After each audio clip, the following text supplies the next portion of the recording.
This is Morten from English TV, and a little bit stressed, to be honest. We are here at FESPA in Berlin 22.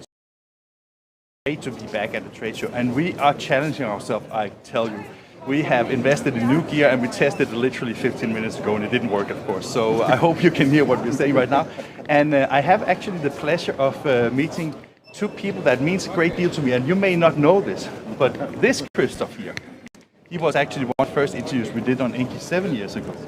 And the other Christoph I actually spoke to in a program format about merchant acquisitions last Christmas. So guys, how are you? Very good, thank you. And other Christoph, Schacht, you have brought your own Printess, but your company is not a Printess, right? Yeah, the company itself is called Printess. B2C personalization. So we work for all bigger companies in the greeting card space, personalized products. And what is your role here? I'm the graphic designer and UI designer. Fantastic. I actually like the design very much. So, just for people who don't know you guys, you are maybe very much also known because you have been involved in the industry for many years, right? And I think when we interviewed, it was not me, that you, my colleague. Yeah, you were working for another company and you developed some other software. What kind of software did you do and what was that? Actually, with Direct Smile now over 15 years ago, we started with image personalization. We invented image personalization. That was when we actually spread around the industry and met so many people at so many places. And yeah, we basically actually stayed true to that. And we had the urge that there is definitely a need for a kind of state-of-the-art online editing platform, which is not available in the market. There's a lot of legacy solutions, a lot of people around with that for some time. So now, 2022, we have browser technology, which is simply awesome on every mobile device, so it's time to use this stuff.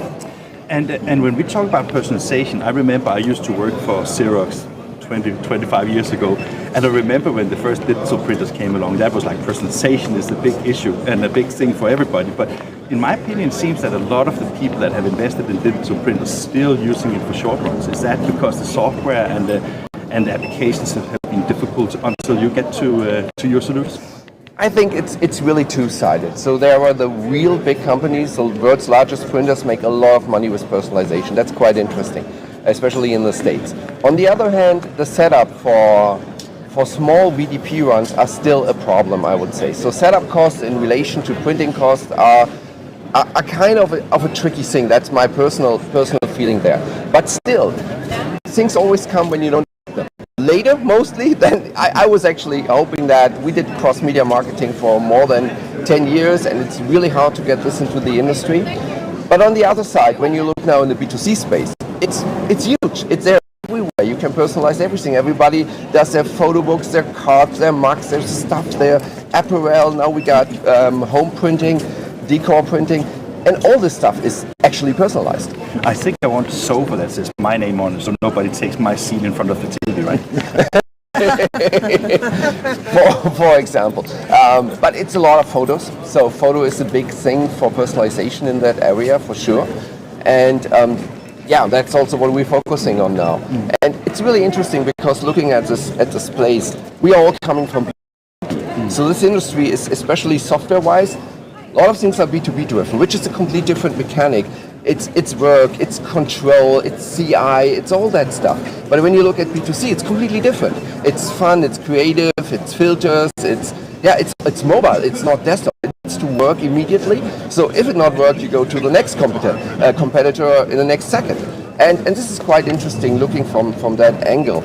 And what we discovered is that all the companies who are really successful mostly do their own stuff, and they have the huge development. So where are the guys who enable everyone to be competitive in the B2C space? So that's Printess. I think I remember when you started all these with the photo book applications. I mean, at that time it's not as fast, so you typically downloaded an application on your computer to actually manage your photo books and then upload it to the printer afterwards. Is the internet getting to speed and also the technology developing so you can do everything in the cloud or online based? 100% yes. We have, so for end customers, we all know sitting in front of the devices streaming Netflix all day long. So that's data. That's much more data than any photo book ever will be. So the speed and the internet is there. We had interesting discussions with clients about when we're rendering in the cloud. So Printess is completely cloud-based. If that's a problem to not have all the data directly close to the machines. And the reality is, and that's what we already discovered and proven, is it's even easier and better to have the things in the cloud for a couple of reasons. One reason is you need to get the things somewhere in an office or in a facility, which is always a problem. And it's much easier to only get the PDFs, it's less in the end, because they could be optimized to get them for printing. And the other thing, quite interesting, nowadays, if you are competitive, you have not one printing facility. You actually spread things over the globe, or at least in a country. You use resources where you need them. And it's extremely handy to have a solution where your files are in the cloud and can be printed everywhere. But I think it's also like an acquisition cost. I mean, when people move from servers to cloud storage, it's also that you don't need to invest everything in order to get actually quite comprehensive technology, right? Excuse me again? Sorry. I mean, basically, you remember that in the old times where people had server rooms, right, Yeah. in the printing companies, that was a huge cost to get started with. So the cloud-based solution also offers scalability and close to zero acquisition cost when you get started. And that goes also when it comes to heavy software usage, because you can have faster processes and more memory because you can spread it on multiple accounts, right? That's 100% true. And people believe that then when they buy a service, some of them still do, that this is no cost, which is simply not true. The things get old, it has to be maintained all the time. IT people are rare, which is another problem. They're expensive. They have to maintain that stuff. So all these cost factors are actually not considered when talking about click-per-order model or cloud-based software, where this costs it's actually not a hidden cost. It's a visible cost.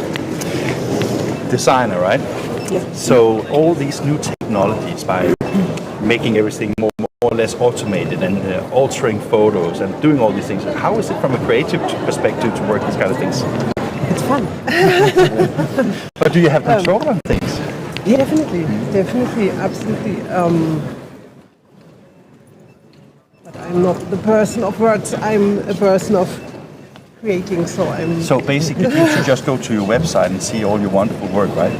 Yeah. Yeah. So let's move to Schacht. Yeah. Christoph, when we spoke last year, I think it was, almost 2 years ago, we spoke about the transition from being part of a large company to now becoming a new startup again with a lot of experience. So from a business perspective, how is that now with your new role? It's a lot of fun. It's really complete.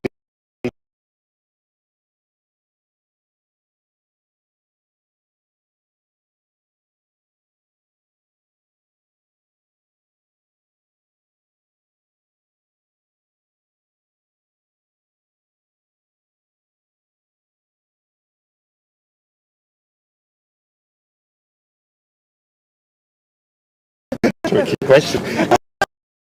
A bit clearly. So it's no, I think it's what we dreamt for now nearly 20 years. So being in this industry, we always clearly had in mind what we would love to create if we could. Printess is exactly this. So we are so happy that we did it now, and we are also happy about the late birth, I would say, because I wouldn't know if we would have been able to create this technology 5 years ago. I say not, because we would have been scared that this browser technology is not mature already, but now it's all there. So it is both a matter of I can take memory, processing, internet, but also about some of the tools that makes it easier to program what you want to achieve, or from what perspective? Or is it more customer adaptation to new things? No, it's about being mobile first and seeing that everybody has a supercomputer in his pocket. And it's unbelievable what this machine is capable of doing. So everybody knows it from gaming, but nobody is using it professionally in personalization. And that's what we do now. So we take all these capabilities, we are mobile first, we are cloud-based, we really took all these fancy buzzwords and made it real. And there's one other thing, which is really important. One other thing to that, what is so important for us to make workflows easier, because when we look now and people when you're in the B2C space, you have easily tens of thousands of templates, so you need to manage them. You need to create designs, You need to get these designs to your shops so that the customer can order. All these processes are in most of the companies extremely laborious. So what Printess is doing, it put the power in the hands of the designer so that they could actually create templates which are sellable, which is a complete new dimension. It's not like there is an InDesign file going in some process, there are some people tweaking that things, then the IT comes, and in the end there's something in the shop. Now with Printess, it's just changing the design, editing the design, it's live in the same moment. And streamlining this process from end to end, this is actually the new thing about Printess. Fantastic. Guys, it was wonderful to meet you, and I take that if people want to know more, printess.com, right? Yep. Right. Thank you very much. I hope to talk to you later. Thank you very much. Thank you, Morten. So this was the first, we thought we were going to talk to one person. Now we got the pleasure of talking to three persons, so that was fantastic. If technology works fine now, our colleagues should now be at the SIA booth somewhere up there, and we will see if we go and find them and see if we have a demo for SIA.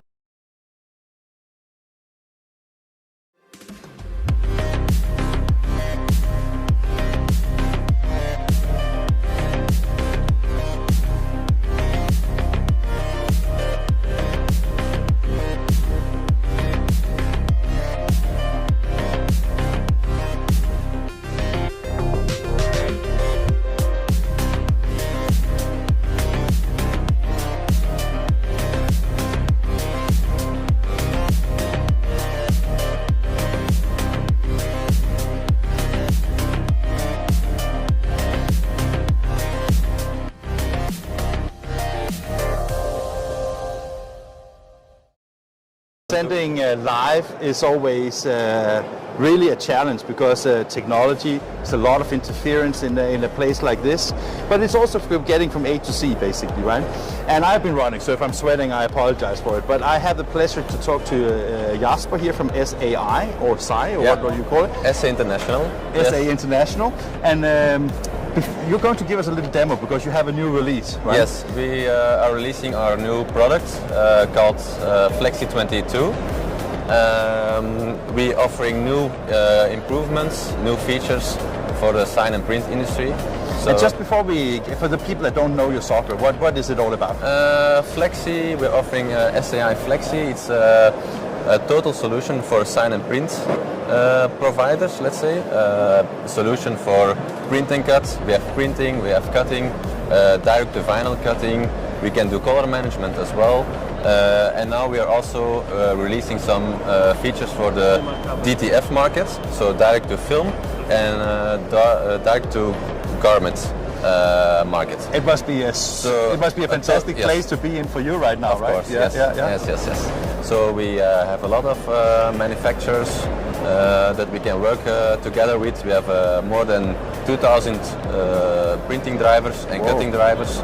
So if you see something printed, it's most likely printed by us. Yeah, okay. Yes. So if you look at it from from a development perspective, so what is the biggest challenge of what you do? Share a little bit of the insights here. Yes, of course we want to have the competition. Yeah. So we have to see what are the trends in the market. For now we see a growing market in the DTF world, let's say. So we have to make a feature for the DTF. So now we bring with Flexi 22 a nice features for the DTF market. So we are very happy to announce that, and hopefully we can make the customers happy with the new features. I was just thinking that when you have like anything that is on textile and you create cotton patterns and all these kind of things, it must be very important that everything is sturdy and put in place, right? Because otherwise all the calculations just go wrong, right? Yes, so we have either also a Flexi designer part where we can nest jobs. We have the production manager where we can load in files, so we can nest together all the files at the cutting mark, so we can send the printing job to the printer, send a cutting job to the cutter in a few clicks. So very user-friendly software. So, do you want to show us the software, or should we just talk about it? Yes, of course. So I can show you a little demonstration. I will just sit down here and see. Yes. So now what I opened here is the production manager, where we have all jobs sorted, so we can import jobs, PDF files, TIFF files, It's a typical print-ready PDF, files. typical PDF files here. People are using also in the textile and garment and Yes, yeah, yes. yeah. So we also have a solution with the full design suite. So if people want to start from scratch, making, drawing, vector, logos, text, to for example direct cuts, cut out letters and such, we have the design suite. As well, we have a nice print and cut solution here. So for example, I import a file. And you have a little TV kitchen here, right? So we have things prepared, right? Yes, yes, of course. So now I import a vector file, and we can easily add a contour Sorry, cut mark. did you know that I was coming since you're pulling up the beer house? Yes, or, yes, yeah? yes, yes. Yeah, we also have the beer here at the booth. So yes, Belgian beer. So, Chica, what do you think? so we can easily make a print and cut file. Afterwards, we can send the file to the production manager. So we either Is that for like proofing or for just to keep? In the production manager, we want to make the print and cut complete. So we make the color management, we can make the marks, the copies and such. So yeah, it's a lot. You can do a lot with the software. But for now, maybe I can show a small demonstration of the DTF. Please. So we have a new feature in Flexi 22. So I will import this T-shirt JPEG. Okay, so it's a black background, and we want to remove it for printing. So we can easily select create transparent background, click the background, add some tolerance to make it more clean. Yeah. And is that typical when designers work? They put in the background, and in order to make sure that when you print it correctly, then you make that transparent. Yes, basically, yes. right? So we can remove the whole background, and if we add, so you see the black parts are removed. Yeah. Also, DTF is white printing, so we can easily change the color mode here and change the white. Option, so variable under, for example, and it will, if you go to the output channel preview, you can already see how the data is generated. So for the white part, you'll see it will make a variable white underlayer. So if you send this to the printer, because I'm sorry to interrupt. So basically, when you send that to the printer, the sequence of the layers, it automatically understands. Yes, yes. So this is one of our new features. So and how is the competition when you look at these kind of features? I mean, is that something that is relatively unique to you guys, or? Before we had to use the design package. So either our designer, so you have to import a file, make sure you delete the background, so make the file print ready in the designer. Now it's even more easy. The customer can just open the production manager, import the file, make the background transparent, add the white layer and send to the printer.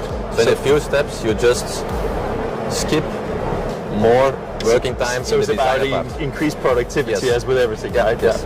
So, so this feature is brand new here on FESPA? Yes. So it's the first time we're showing this. We will release 22nd of June, Flexi 22. For all our subscribers, of course, the upgrade will be free. So people who are using now Flexi 21 can upgrade their license for free and get these features. Get these features. Do you have anything else in work? Yes, of course. Yeah, of course. Also with Flexi 22, we are launching our new production dashboard called SAI Connect. Here you can log in with your cloud account and you will see all your media usage, all the jobs you're printing with the production manager and so on. As well, you can see all your licenses. So is it basically reading data from the equipment? Or? Yes, it will read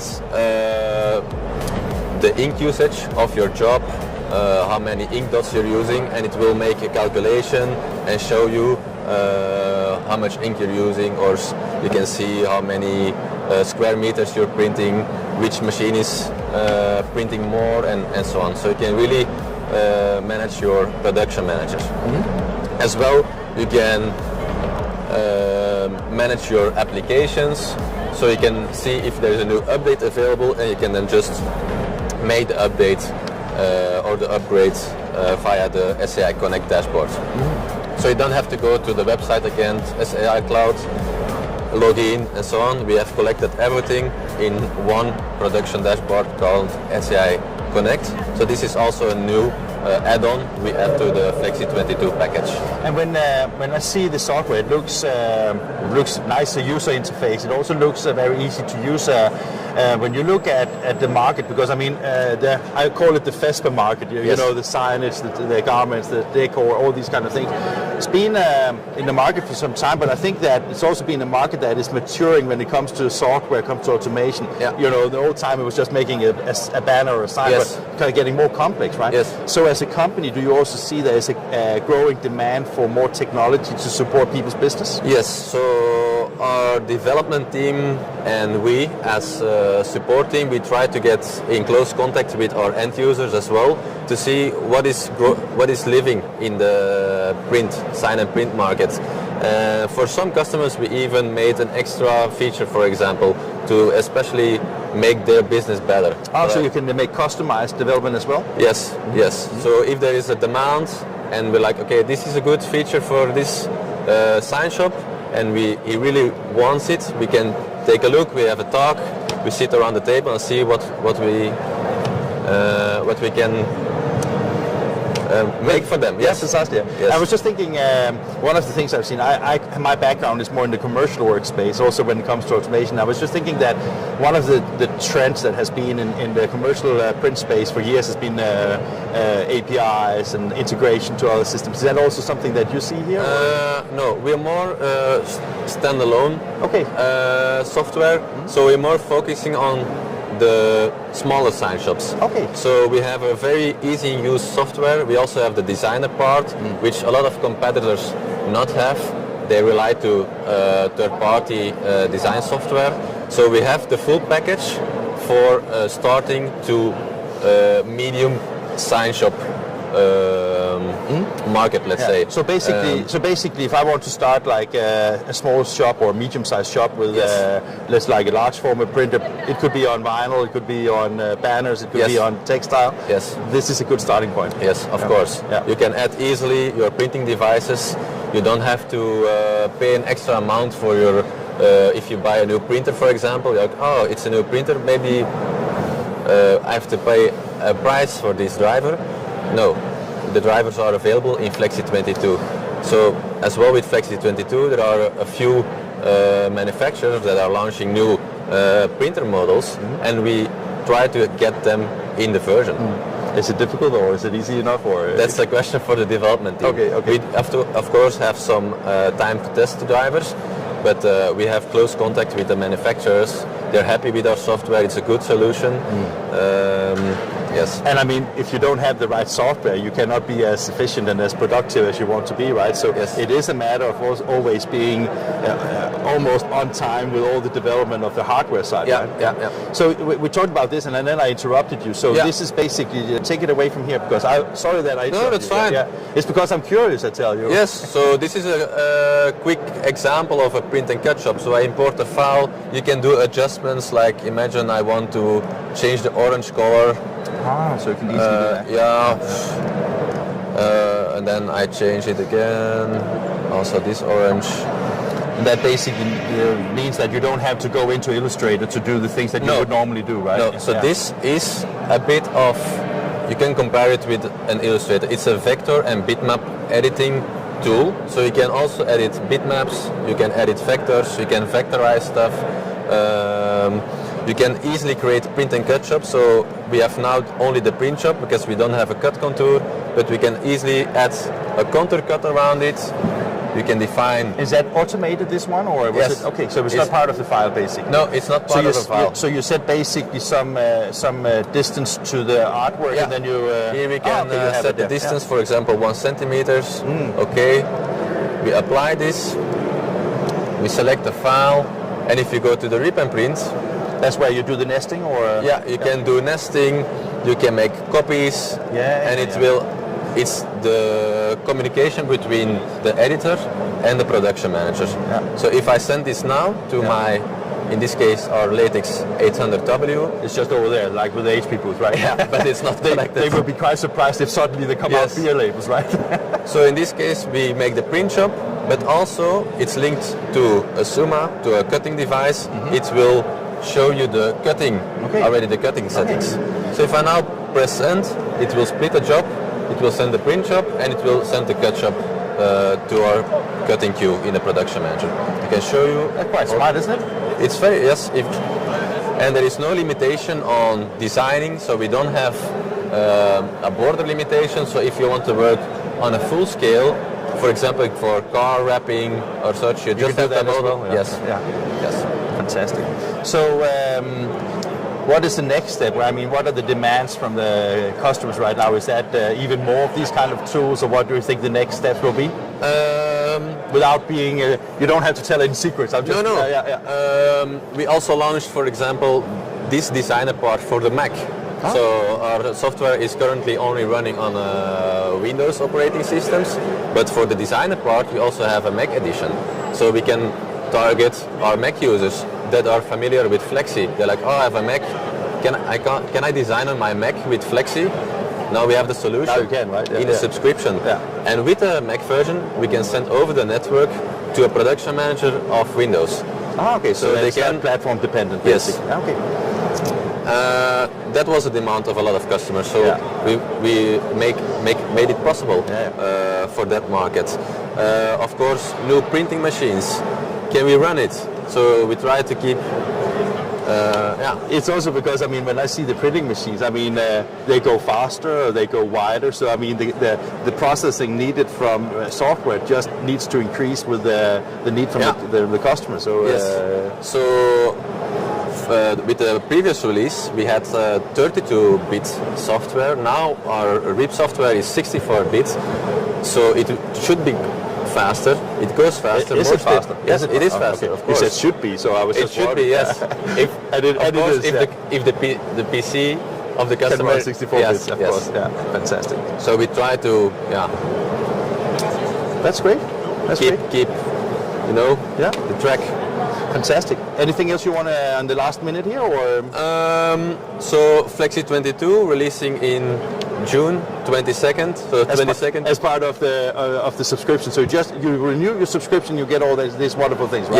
Yes. So Chika, what do you think? I mean, we just got a fantastic presentation here from Jasper. Thank you very much, Jasper. And before we switch to Jan, who is now somewhere else, I can't remember the program right now.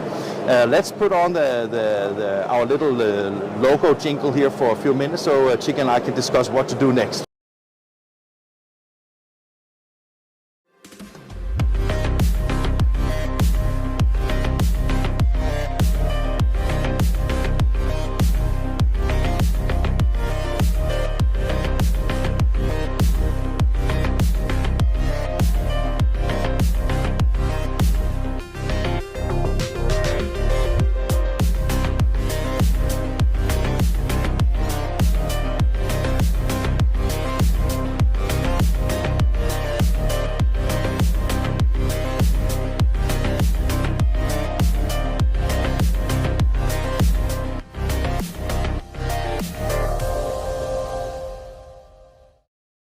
Hi, good morning everyone. My name is Nuray Kapucu. I'm the product manager here at Canon EMEA for our roll-to-roll solutions. I just want to welcome everyone to come here today. We are super excited because today we are having our roll-to-roll solutions in the booth. We have our rigid solutions for Arizona in the booth. And we also have all the partners surrounded by us supporting our workflow here in the booth. So we are all powerful here and all excited to be in here. And here I am presenting you our roll-to-roll solutions. We have Colorado. This is our 64-inch solutions for the flexibles. So what we can do is we can really productively print on the flexible media, which is totally automated, which is very versatile in terms of media and applications, and it's all automatically done here in these machines. We are showing you three different ones. We have 1650, we have our 1650 for the wallpaper solution, and we also have our entry-level 1630 for the friendly priced markets that our customers can enjoy. And I'm really proud to announce today our new technology, which is named Flex Finish Plus. I have to say this is like magic and very unique technology, which is only available with the UV gel, because what we are doing is we have this one click, two finishes in one print, and it's all done by with the same set of inks that we have. It's only CMYK that we are printing. We have no varnish, no print heads, no channels, so nothing that we have to maintain in the future, and nothing that we have to buy separate as a varnish that you have to take care.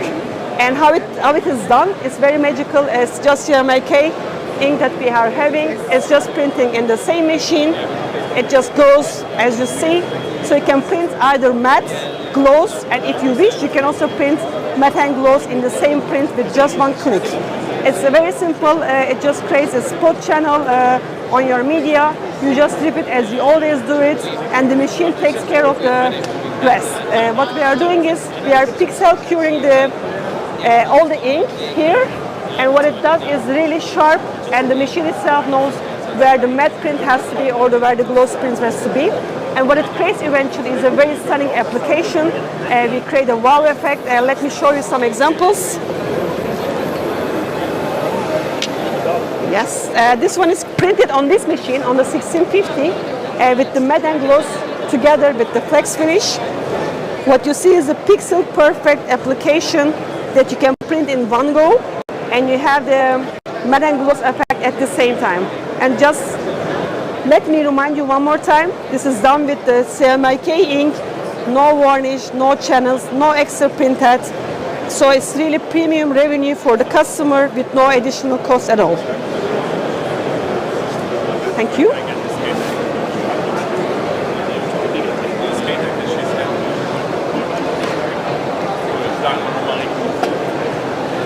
Hi. Hi. You are, yes. You are the one. I heard your name. Have you put it on? Yes, please.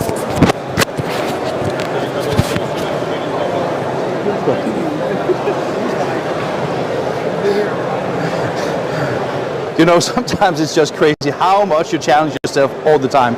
And running from one booth to another. I didn't see you a demo, but you were actually presenting this wonderful gear, right? Of course, because this is the premiere for this FESPA, that we are launching this Flex Finish Plus technology that is unique and only available with the UV gel technology, and we call it one click, two finishes in one print. Because what we are doing is we have the same CMYK ink sets that you don't have to change. There is no varnish, no channels, no extra print heads, that you can actually print matte, gloss, or if you wish, you can also print mixed matte and gloss at the same time. I was just showing this application. It looks so cool, yeah. And actually, I don't know if you know, but Jan and I, we went to Venlo just a few months ago, okay, and we saw actually a prototype of the machine. Very good. Yeah, you were one of the lucky ones. One of the lucky ones, maybe more lucky than you, or? No, I saw it. You saw it too. Oh, okay, okay. So, of course, this is fantastic from a technology perspective, but just for a second, is this something that can sell? Is it something that can make converters and printing companies more profitable? Exactly, because this is the unique thing. So this is what makes you distinguish from your customers. So if you have a product, it will just put you in front of the competition, and that you are just printing it immediately. For wallpaper, we have the application there. We can also have it, look at it later on. It just brings a different way.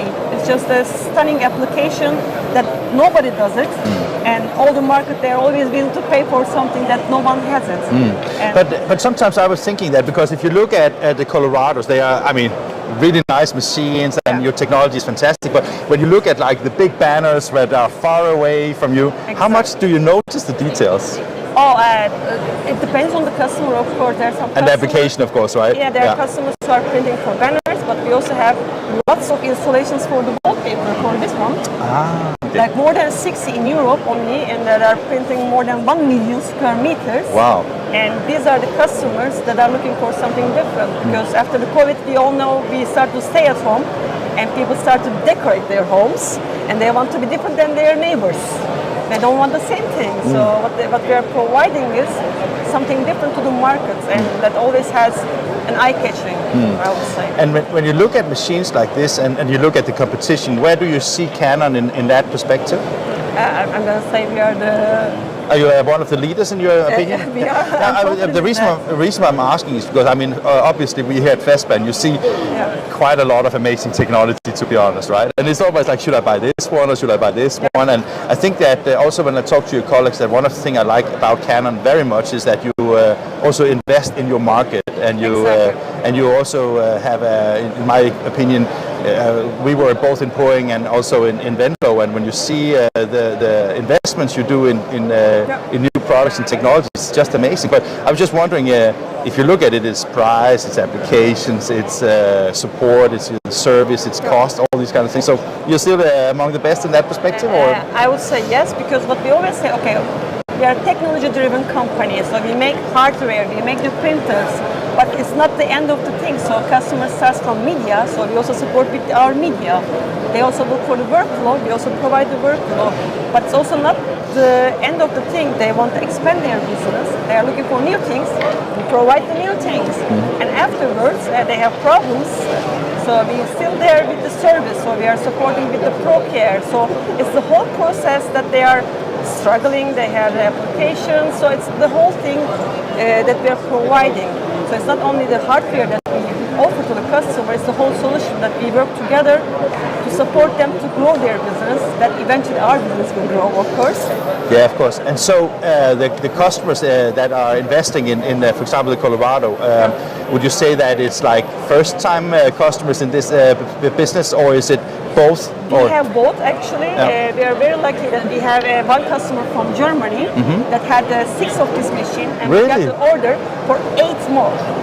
Wow. So that was a good day. That was a wonderful day, but it already shows the that they are trusting us. They tested it, they saw the quality, and they want to keep it.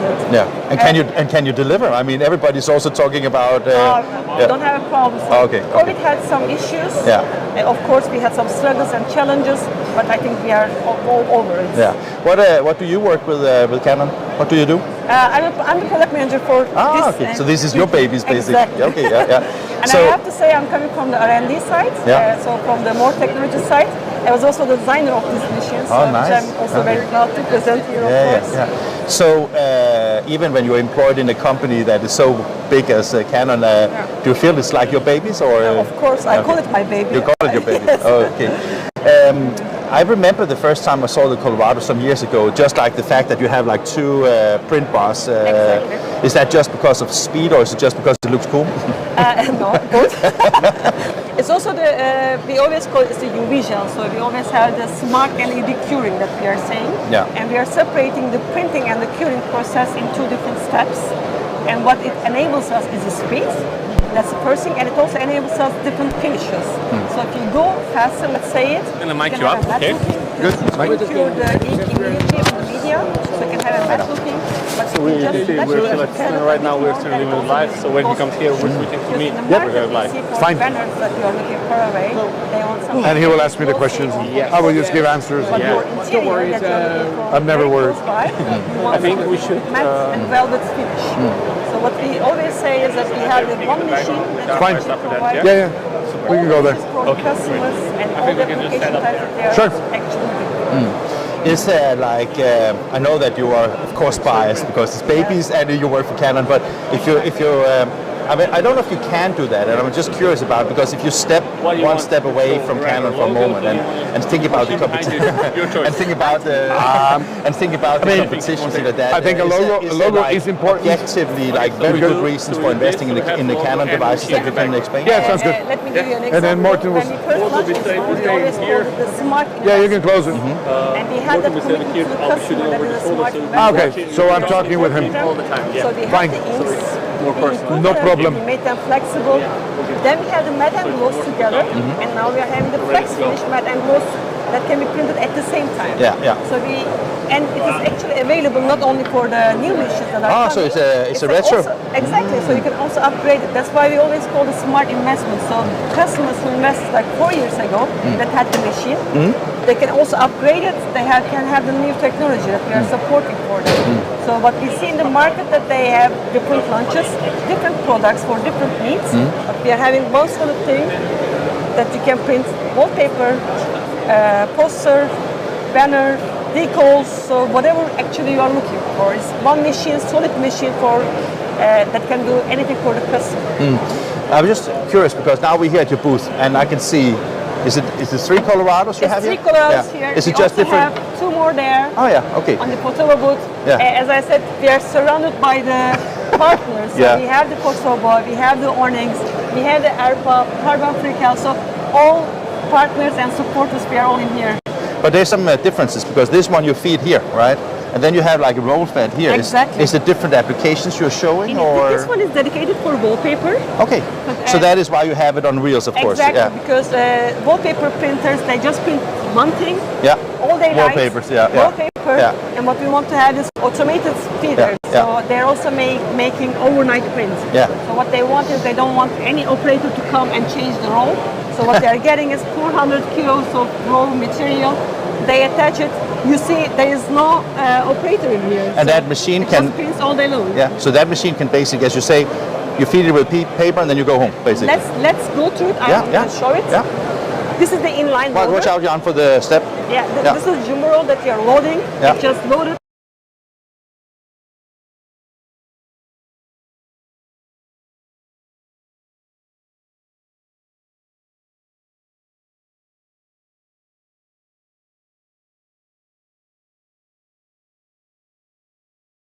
For when you put them on the walls, but also for Exactly. for transportation, things like that, of That course. is being draped, Yeah, and this is what Okay. you're getting. End products.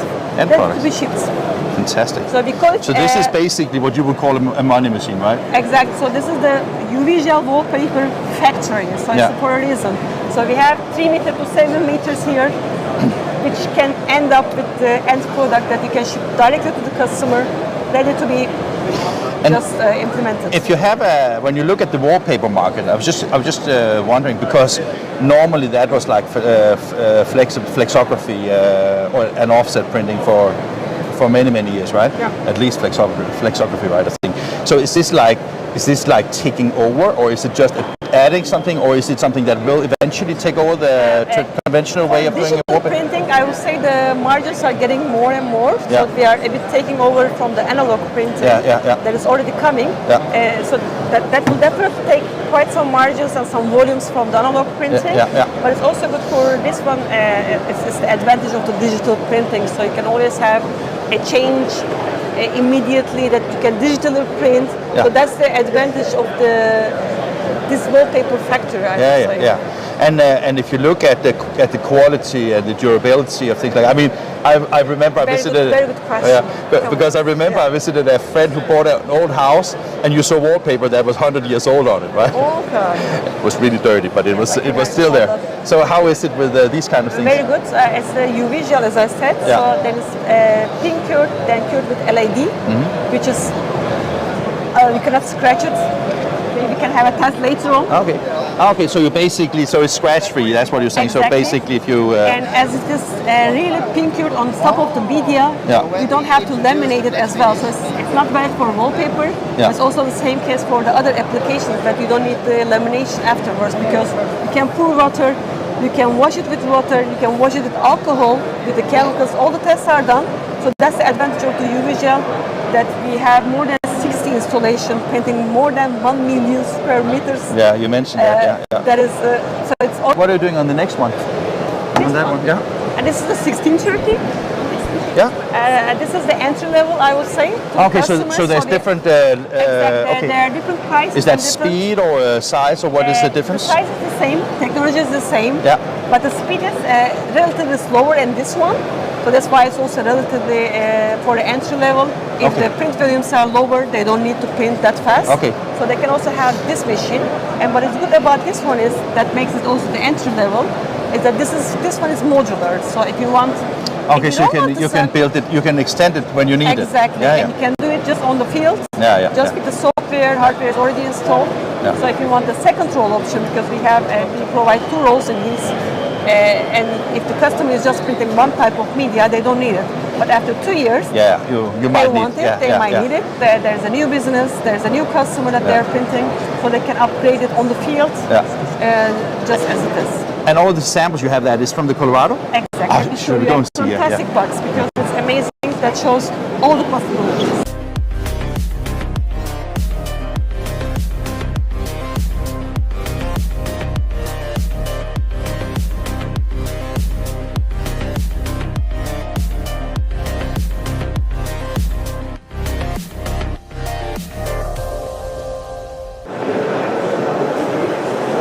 Hi, welcome to the Agfa booth, and today we are going to show you some of our new technologies that we're demonstrating here. One of them is the white ink for the Oberon, and let me show you the machine because that will give you a good impression. I'm trying to follow the camera. There we go. So here we're printing live the white. The uniqueness of this white is 25 square meters an hour, very, very high quality with a very nice opacity. I think that is one of the things that we're showing here at Agfa. In Agfa, we don't show only solutions of printers and hardware. What we want to do is want to show you applications. What can you make with your product? What is your need? How can we get your solution in our product line? And that is where we really want to make a difference. I think Agfa has done that over the years with our knowledge of color. If you take, for example, our software, Asanti software is based on long-term work of Apogee, which is software for the offset industry. Today, we can use that same technology for inkjet, giving you that high quality. And if I walk this way very shortly, I can show you, for example, that even printing, you know, different colors or different speeds. This is a 6 color, this is a 4 color. As you can see, the quality of the software really makes this work. This is a production mode of 225 square meters an hour, where this is at 300 square meters an hour. And look at the difference. I can't see the difference. It really is not there. So it's quite amazing what we can do today with the technology and how we can help you. So if you have a question or if you want to know a little bit more about your solution needs, talk to us. Think Agfa. Think about how we can make your business thrive. How can we make your business grow? This is really what we want to do. Now, I'm not sure we can walk over to the other machines. Let me show you the varnish that we have now. It's quite impressive. Excuse me, gentlemen. Sorry.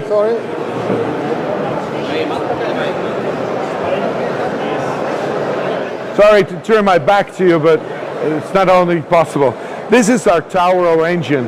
The Tauro engine is a machine that really gives you the performance and delivery for high-end production. It can go up to 600 square meters an hour or 75 square meters an hour with varnish.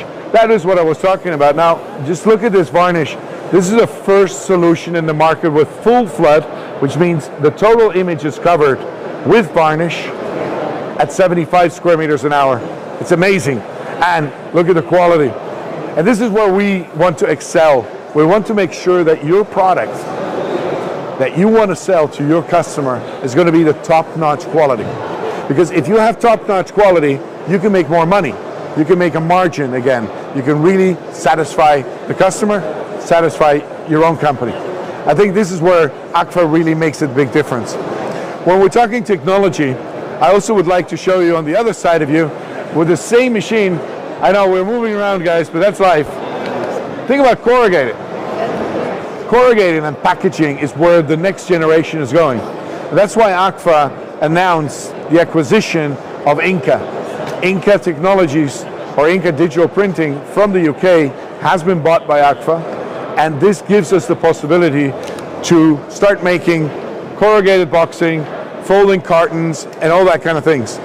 That is, again, think about Agfa giving you a solution to bring you where you need to go.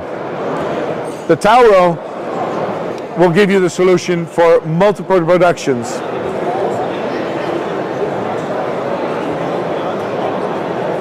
So, varnish, high speed, corrugated, printing roll to roll if necessary, printing full automation. We only have half automation here. All this technology is here today. But sometimes people just want to have something different. They don't want a hard carton box. They don't want a big flat surface. They want something flexible. They want something nice. Well, how about textiles? Let me show you some textiles.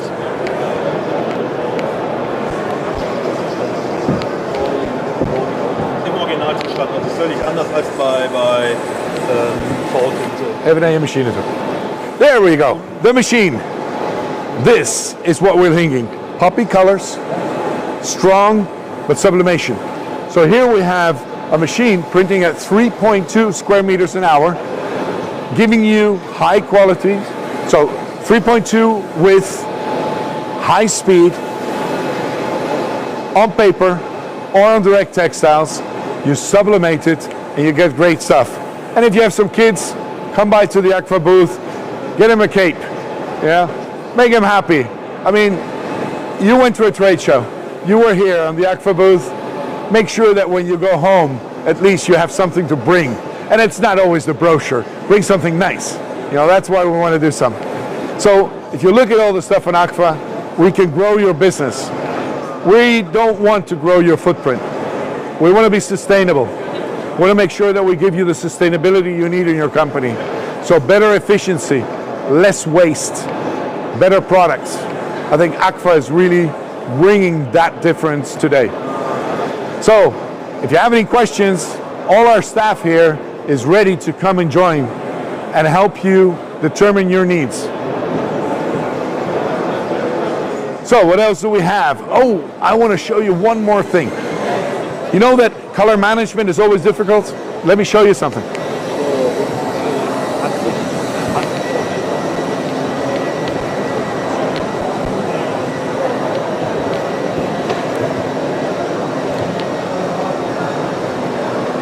Now this is quite unique. I know it's a little bit hidden in our booth, but it is unique.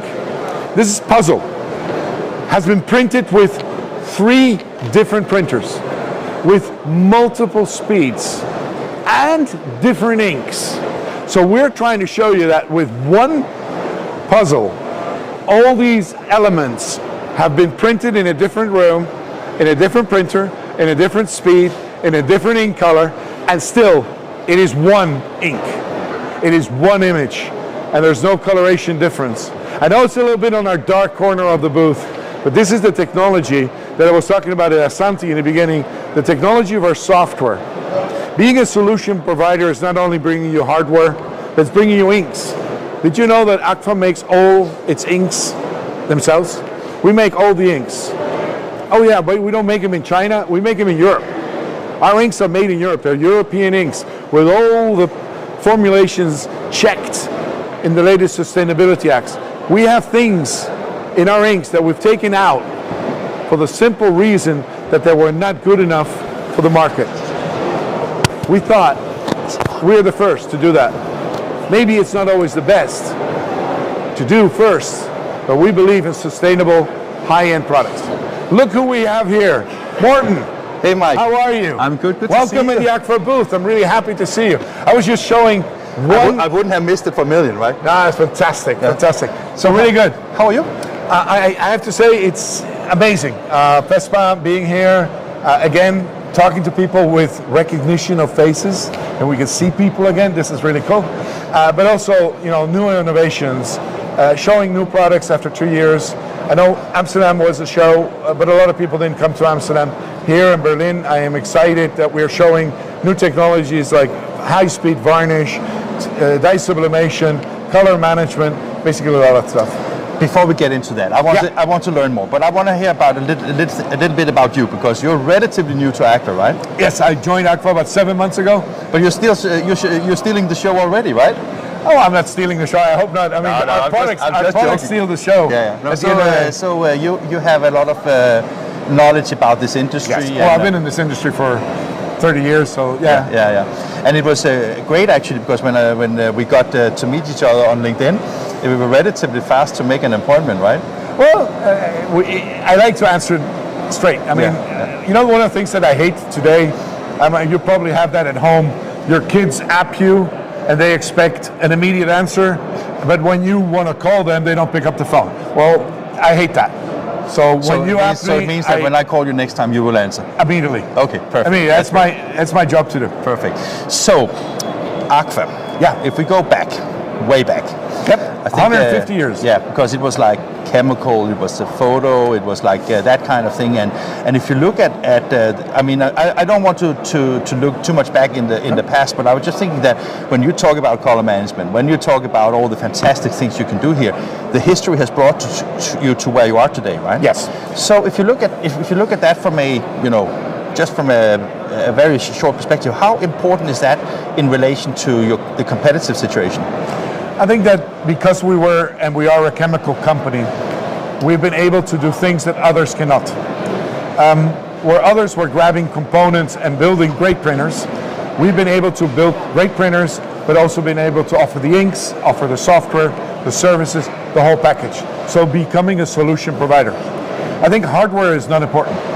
It sounds strange what I'm saying, but a piece of box, a metal, is not going to bring your business anything. No, I agree. I mean, the reason why I'm smiling when you say this is just because, I mean, if you just think back in just maybe 10, 15 years when you spoke to a printer, the first thing you say is, so what is your printing company like? They showed the machines, right? Correct. But I think there's a change in the market. Today, people are realizing that it is customer, it is the application, it's the value you bring to your customer. Absolutely. Yeah. And because we bring all the components, we can guarantee that margin, we can guarantee that product, we can guarantee that application. I think if you look today on a lot of the things that we're doing, Agfa, because of the history, because of the photo history we had, we know color. When you look at chemistry, we know that from the photo industry, what color does. Today, we've taken that knowledge and brought it into inkjet. Now, that is only in the last 10, 20 years that we're doing it. From the 150-year experience, you know, it's quite amazing to think of, right? It's when you walk around in our departments in Mortsel, and if you're ever in Antwerp, give us a call, and you know you're welcome to join. You'll see that there's history in the building, there's history in the pavement, there is history. But we've taken that history but modernize it. I will actually talk about history. I will, when we are off camera, I will show you a little promo we did for Agfa some years ago, which actually took elements from your past and your history into that, and you will like it. So let's go and see what you have here on your booth, right? I like that one, by the way, all the boxes you've done here. The boxes, yeah. Did you put them in the top, Mike? Luckily, I had some people doing this for me, to be very honest, but the nice thing is we want to show applications. Yeah. I think that it's quite important to show that. By the way, every single box in this whole row is a unique part. Again, it sounds simple for us. But just think about a few years ago, that would have been, you could do it, but it would be so costly that you would never do it, right? Yeah. And now we can do this. Yeah, so basically that also means that if you're entering, for example, when we talk about the Amazon space where you have a lot of individualized packaging, you know, that this is just awesome because you can do it now, right? One of the things that's changing, Morten, in the whole world of packaging is that the outside of the box used to be the big thing. Yeah. Today, it's the inside.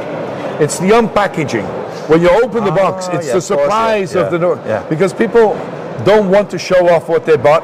It's on your doorstep, so it's a brown box. Yeah. But the inside is like, oh my God, you know, I just received the product. Yeah. That is where we're going. Is this everything's personalized? Is this like an area that is also particular of interest to Agfa, or? Absolutely. I mean, we believe that packaging and corrugated and folding. This is folding carton. Down there we have corrugated. Is crucial. That's why we acquired Inca, Inca Digital. Oh yeah, I just forgot you just did that. Right? Oh, that's fine. And with the acquisition, we now have the possibilities to have that high-end product line on an onset type machine, or in the future, the single pass corrugated machines that we're building.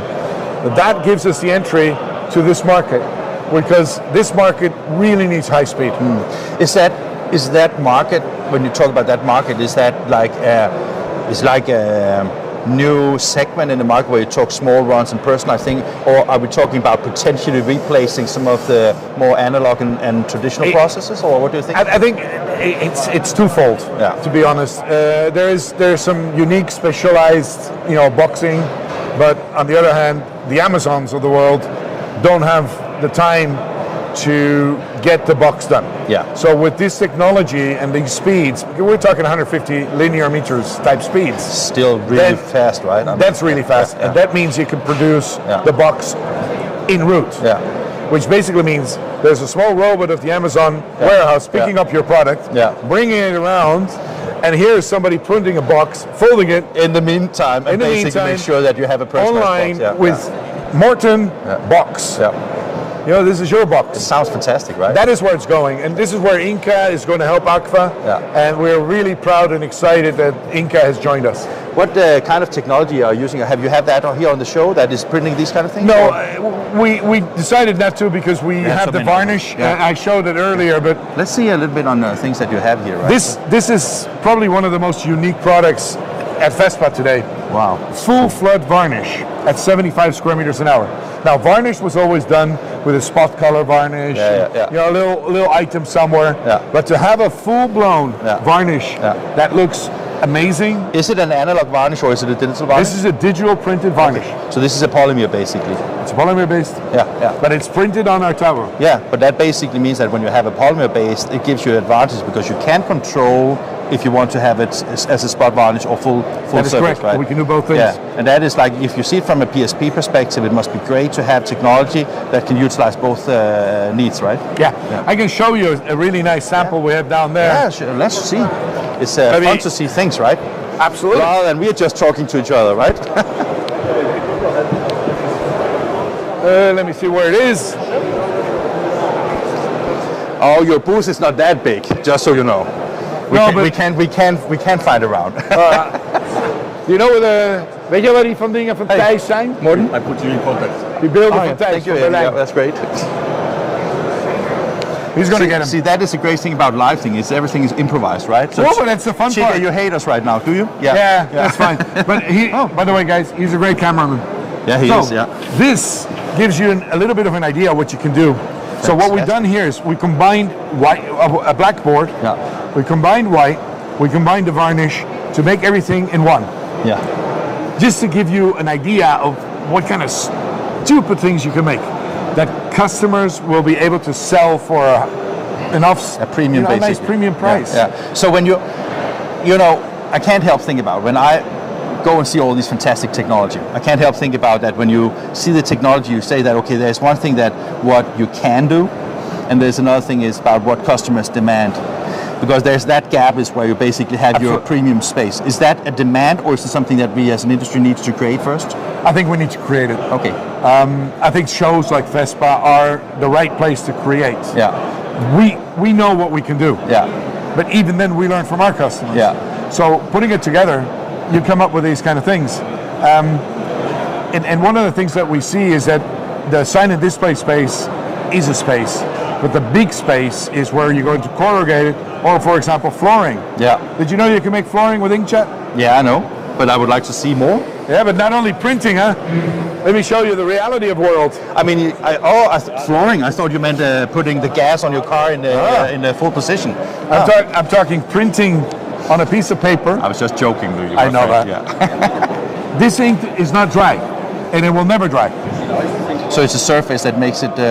This ink is a binder-free ink because what we need to do is we need to put melamine through it, and then when the melamine and the craft papers are pressed together, this is your result. Oh, really?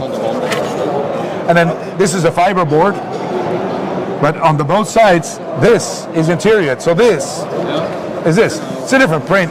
So basically, what do you say? This is what? This is. I just have to now I have to learn. So you say this is something that is not dry. No. So if you scratch it hard, it would fall off. Absolutely. So the idea with this one is basically that it's kind of like a transfer print, but to boards. No. We impregnate this. So this goes into a bath of melamine. Okay. Remember melamine is the stuff you have your kids' plates? Yeah. That's melamine. It's the same. It's a hard plastic. Yeah. So this goes through. Yeah. Comes out. Yeah. And then they press it very hard on temperature onto a piece of board. Fantastic. And that's what you get. And that gives you then, now it's dry of course, but then it is like gives the sturdiness and it gives durability. you the sturdiness, durability, and the nice thing is the top layer is aluminum oxide. Now aluminum oxide, people don't know, they think what is aluminum oxide? After diamond, it's the hardest material. So you don't even walk on the surface, you're walking on the aluminum oxide. Okay. This is the same flooring you would buy at any flooring shop or IKEA or whatever. So is this But something? let's take it one step further. Can I just ask one question? So is that like? I mean, this obviously come from the fact that you have the chemical background as a company. But is this unique to Agfa, or is it something that This is unique to us. Okay. So this is something that if you are into this segment of the industry, you should definitely look into your equipment, right? That's correct. And your chemicals. Correct. Yeah. And this is also where- substrates, or is it more like? I mean, because this material here, right? Is that something that you sell, or you can buy that? They buy it in their own. Okay, great. Okay. So Right here. yeah, This is a finished product. yeah, So this is a laminate yeah, that will be in the stores coming September. yeah. It's already on the Agfa booth. Of course. This is impossible to do analog. Because Everything it's so, you see here, so small, or first it's too small, and there is no registration. Yeah. Oh yeah, because you basically Normally it's gravure. Yeah, because basically when you have this, you have all the registration, you have all things under control, and now you can do this. And you're going to have millions of colors instead of only having 4 or 5 gravure colors. So the market is changing, the industry is changing, it's giving you opportunities for industrial. This is where I believe we at Agfa are taking a really big step to the front. We can print on leather, we can print on laminate or make laminates, we can print on boxes, we can print on basically any substrate. That's amazing. Making possibilities go. If you think Agfa, you should be able to think what is inkjet. So think inkjet or think print or think ink. It's all it comes down to, think Agfa. Because we believe that we need to show you the possibilities and grow your business. Okay, great. Yeah. Let's see here, because you have more stuff here. Right, I have all kinds of stuff. I want to see everything here. Everything. Yeah. Or as long as I'm not locked into your secret chambers to see things that are not public. No, I wouldn't do that. I wish. I will get. There you go. See, you're already opening my secrets. No, I was just about to say that you thought I'm going to buy one, and then I was that was a purchase order. You didn't know that? When you open that, he buys one. We're going to make some really nice printed products in the future, I tell you. Yeah, we're going to ship the machine to him. But the nice thing of this machine is, again, printing on very high speeds with high technology, but white. The introduction here for this machine did not have white, because it's quite difficult to make a very good white. Especially when it's fast, right? Especially when it's fast, because your opaqueness of your white diminishes the moment you go faster. Or you have to put more heads in, which makes the machine more expensive. Yeah. So what we've done is we basically put more particles into the ink to embellish the high speeds. Is that why you feel there's a little kind of layer? Yeah, you feel the layer, but that's UV. Yeah. But if you look at the white, you feel it. Oh yeah. So that is essentially because you basically add more pigments to the... That is correct. Yeah. So your pigment-based content is higher. Yeah. It gives you a better quality. And that's we really think for the customer. We want to make sure that the customer moves to the next step. And the next step is basically to be able to have high speed and have a high level of whiteness on your substrate, Correct. whatever substrate you print Absolutely. on, basically, right? Yeah. I think also... Is that like a competitiveness in the market, or is it... well... I mean, I'm asking because I'm just trying to say that, okay, if you want to invest in a machine like this, obviously think Agfa is one thing, but you also have to think about economy and applications and service and all those kind of things. I think the most important thing is for the customer today is to have peace of mind. Yeah. Print, produce, sell. Yeah. Instead of print, check, make sure, is it okay or not? How do we move? What do we do? That time is gone. I really believe that we need to think about moving into the next generation, which is, I want to have a talk with my customer. I want to make sure that the customer tells me what he wants, so I spend more time on the briefing with my customer and less on, is this okay? Oh my God, is it good? Is this... No, let's sell the product. Let's just get the customers back into Which was why I was asking when we looked over there before whether we have to educate the market, right? We have to educate. Yeah. I think we need to look at consultative selling. Where in the old days we were selling a piece of hardware. I want to sell you 5 tons of metal. So you brought down to 4 tons. Well, yeah. So no, just joking. Well, we probably did also. But what is more important is what I'm trying to say now is I'm saying I want you to sell the application. Yeah. How good are PSPs at that, in your opinion? I know it differs. It's a difficult question because it really depends per region. Yeah.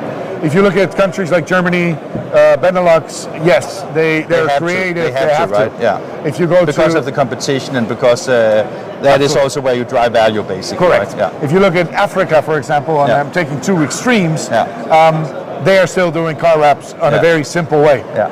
Where here, you wouldn't even notice if the car is wrapped or not.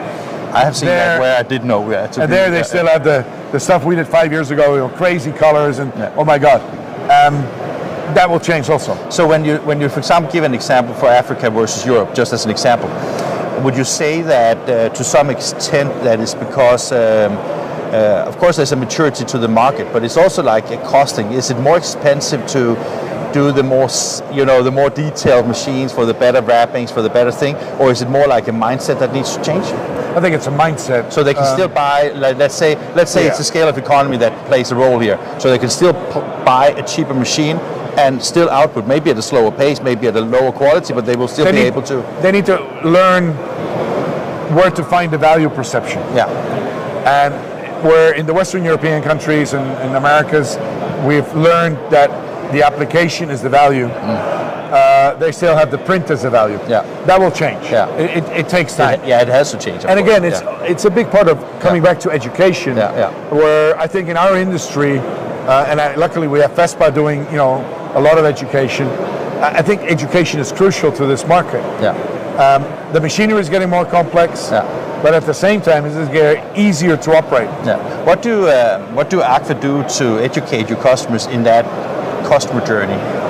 I think there's two things we do. First, we really talk with the customer before buying the kit, what his needs are, where they want to go. Just talk because I just need to see where I'm going to be next, right? So, where do we go?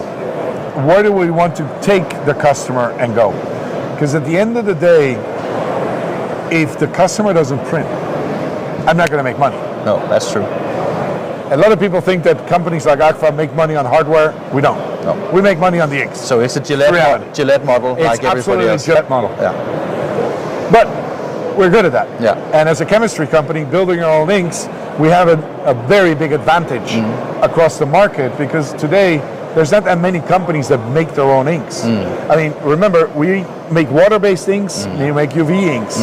Even that is already quite unique that we have the two ink technologies in-house. Are you also doing inks for OEM? So I mean, basically, if you buy some, yes, we do. Yes, we do. So, but I cannot comment to who. No, but I was more wondering because I see, that some of the OEMs are entering into their own ink manufacturing. Is like, so will that market be more diverse in the future? And I mean, I'm not talking about anything that is negative to Agfa, but I was just wondering if because of the Gillette model, that basically that is where other people see maybe we have to go into that segment as well. I agree with you, but it doesn't really matter that much because, for example, you take Koenig & Bauer. Yeah. They have something called the Rotojet VL for flooring. Yeah. They use Agfa inks. Okay. Yeah. So we have a relationship with them. We're open on it. Yeah. They do high-speed single pass for the flooring industry. Yeah. And we deliver inks. Okay, so there is a relationship. So it's a collaborative business as we are used to in our industry, yes. right? Yeah. And I think that's where the big difference is. We don't have that type of machinery. We will have single pass with Inca, but it's for corrugated. Yeah, so it's not a roll-to-roll paper. Yeah. Do you have any Inca equipment here on your booth, by the way? Okay. No. So too soon or too new? Or it is a little too soon. Okay. So officially tomorrow, we will have some more information. Okay. And what is that you have in the background down working? Actually, a machine that is working. What is that? That is our textile machine. Okay. That is our Advinci CX3200. Okay. It's a 3.2 meter dye sublimation printer. Okay. That prints on paper and on textile, so you can have both options. Okay. There's the competition. We like competition, so that's okay. There we go. So this printer is right now printing on textile, direct. Yeah. But it looks really dull. Yeah. Because it still needs to be sublimated, which means it has to go to Clermont or Mondi to go through one of the machines. Ah, okay. So and then heat it up. So and okay. then you get the nice brilliant colors. Okay. We basically will print on paper and we'll print on textiles here on the show to show people at high speeds. Right now we are running around 140, 150 square meters an hour. Okay. So it's nice. It's not the highest speed, but the reason for that is very simple, guys. I'm sorry. We have 4 days of trade show, and there's only so much media that we can bring. So if we would print full speed, basically run out of media before the end of today. I think that FESPA should just tell you more space, basically, right? Yeah, a couple of containers outside of media. So anything else we should talk about, Mike? Basically, that's it for me. But it's really cool. It's been an amazing journey. Yeah. I like your booth. And I think that the Agfa journey is something you can participate in. You can join. Come to our Agfa booth. Talk to our salespeople. give you the opportunity to talk about not only what is the cost of a machine or a cost of ink, no, about applications, how we can grow your business. Because at the end of the day, you're coming to FESPA not only to buy equipment, but to learn to grow your business. If you can grow your business here, you made your day. And I really believe that. Thank you, my friend. Morten, thank you very much. It was good to meet you. Guys, bye. See you later at Agfa booth, hall 3.2.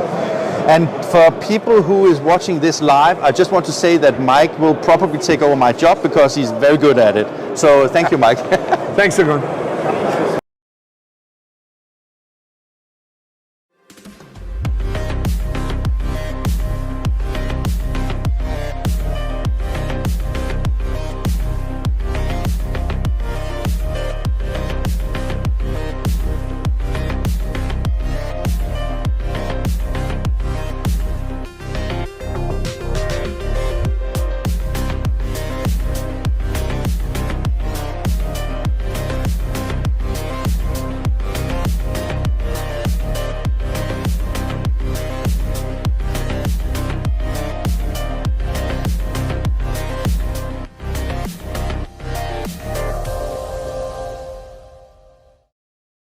Marco Boer, you're a very famous person, right?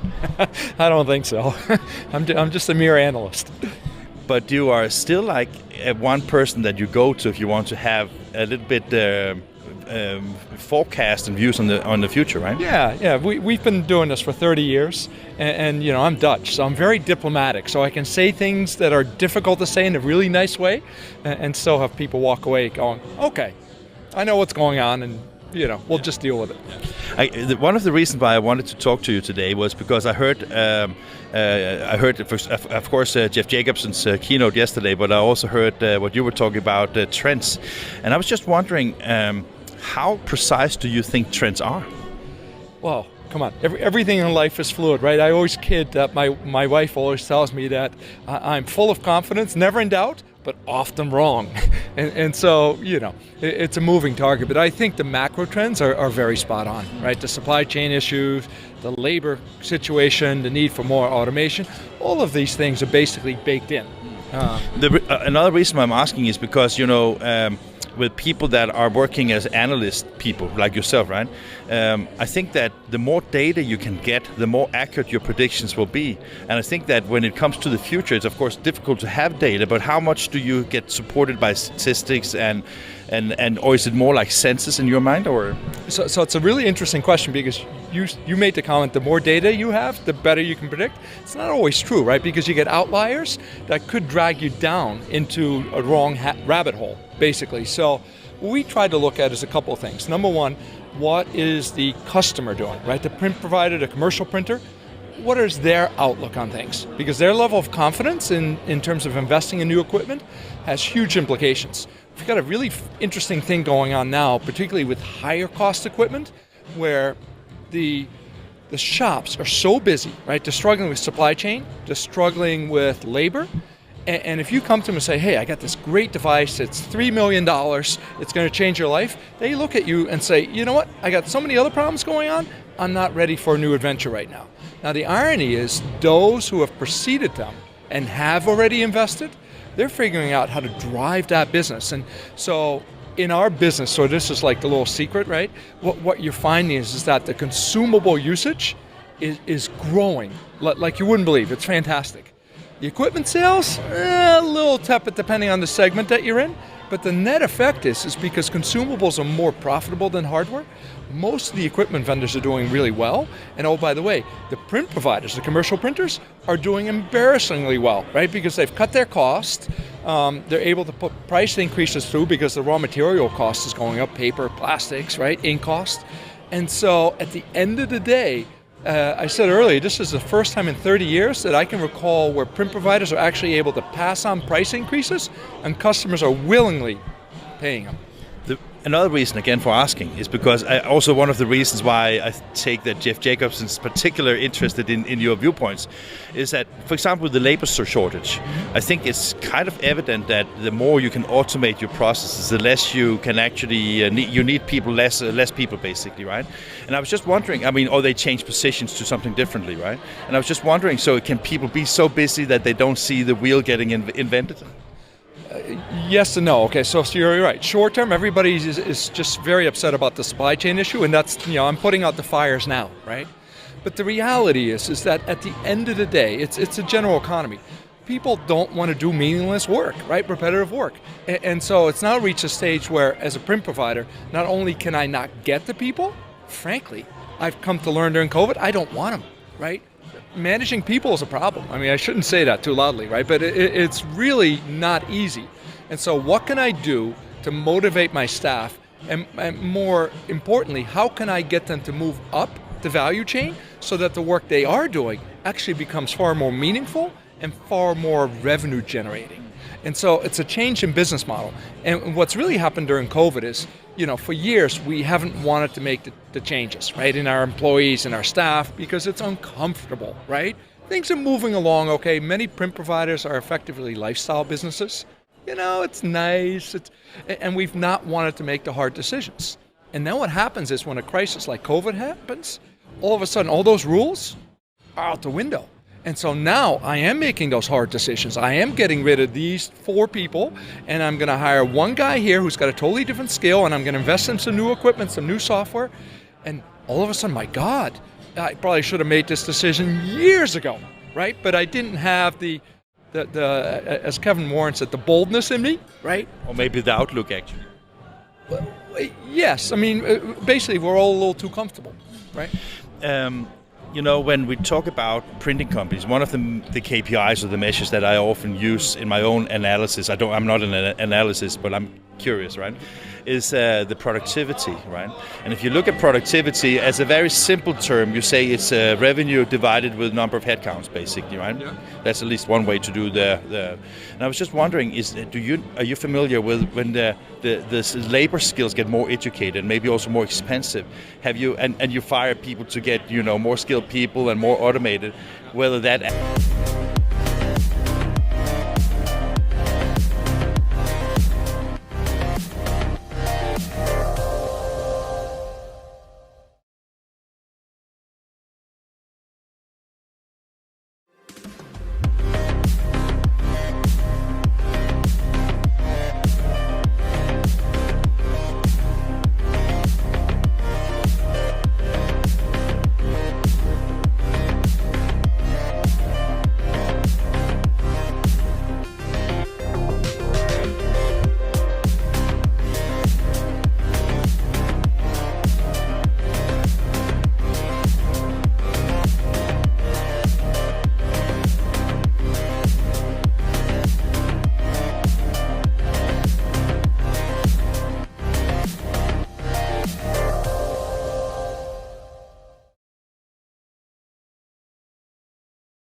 Morten from English TV, still at FESPA Berlin, actually for the next days here, so get used to it, right?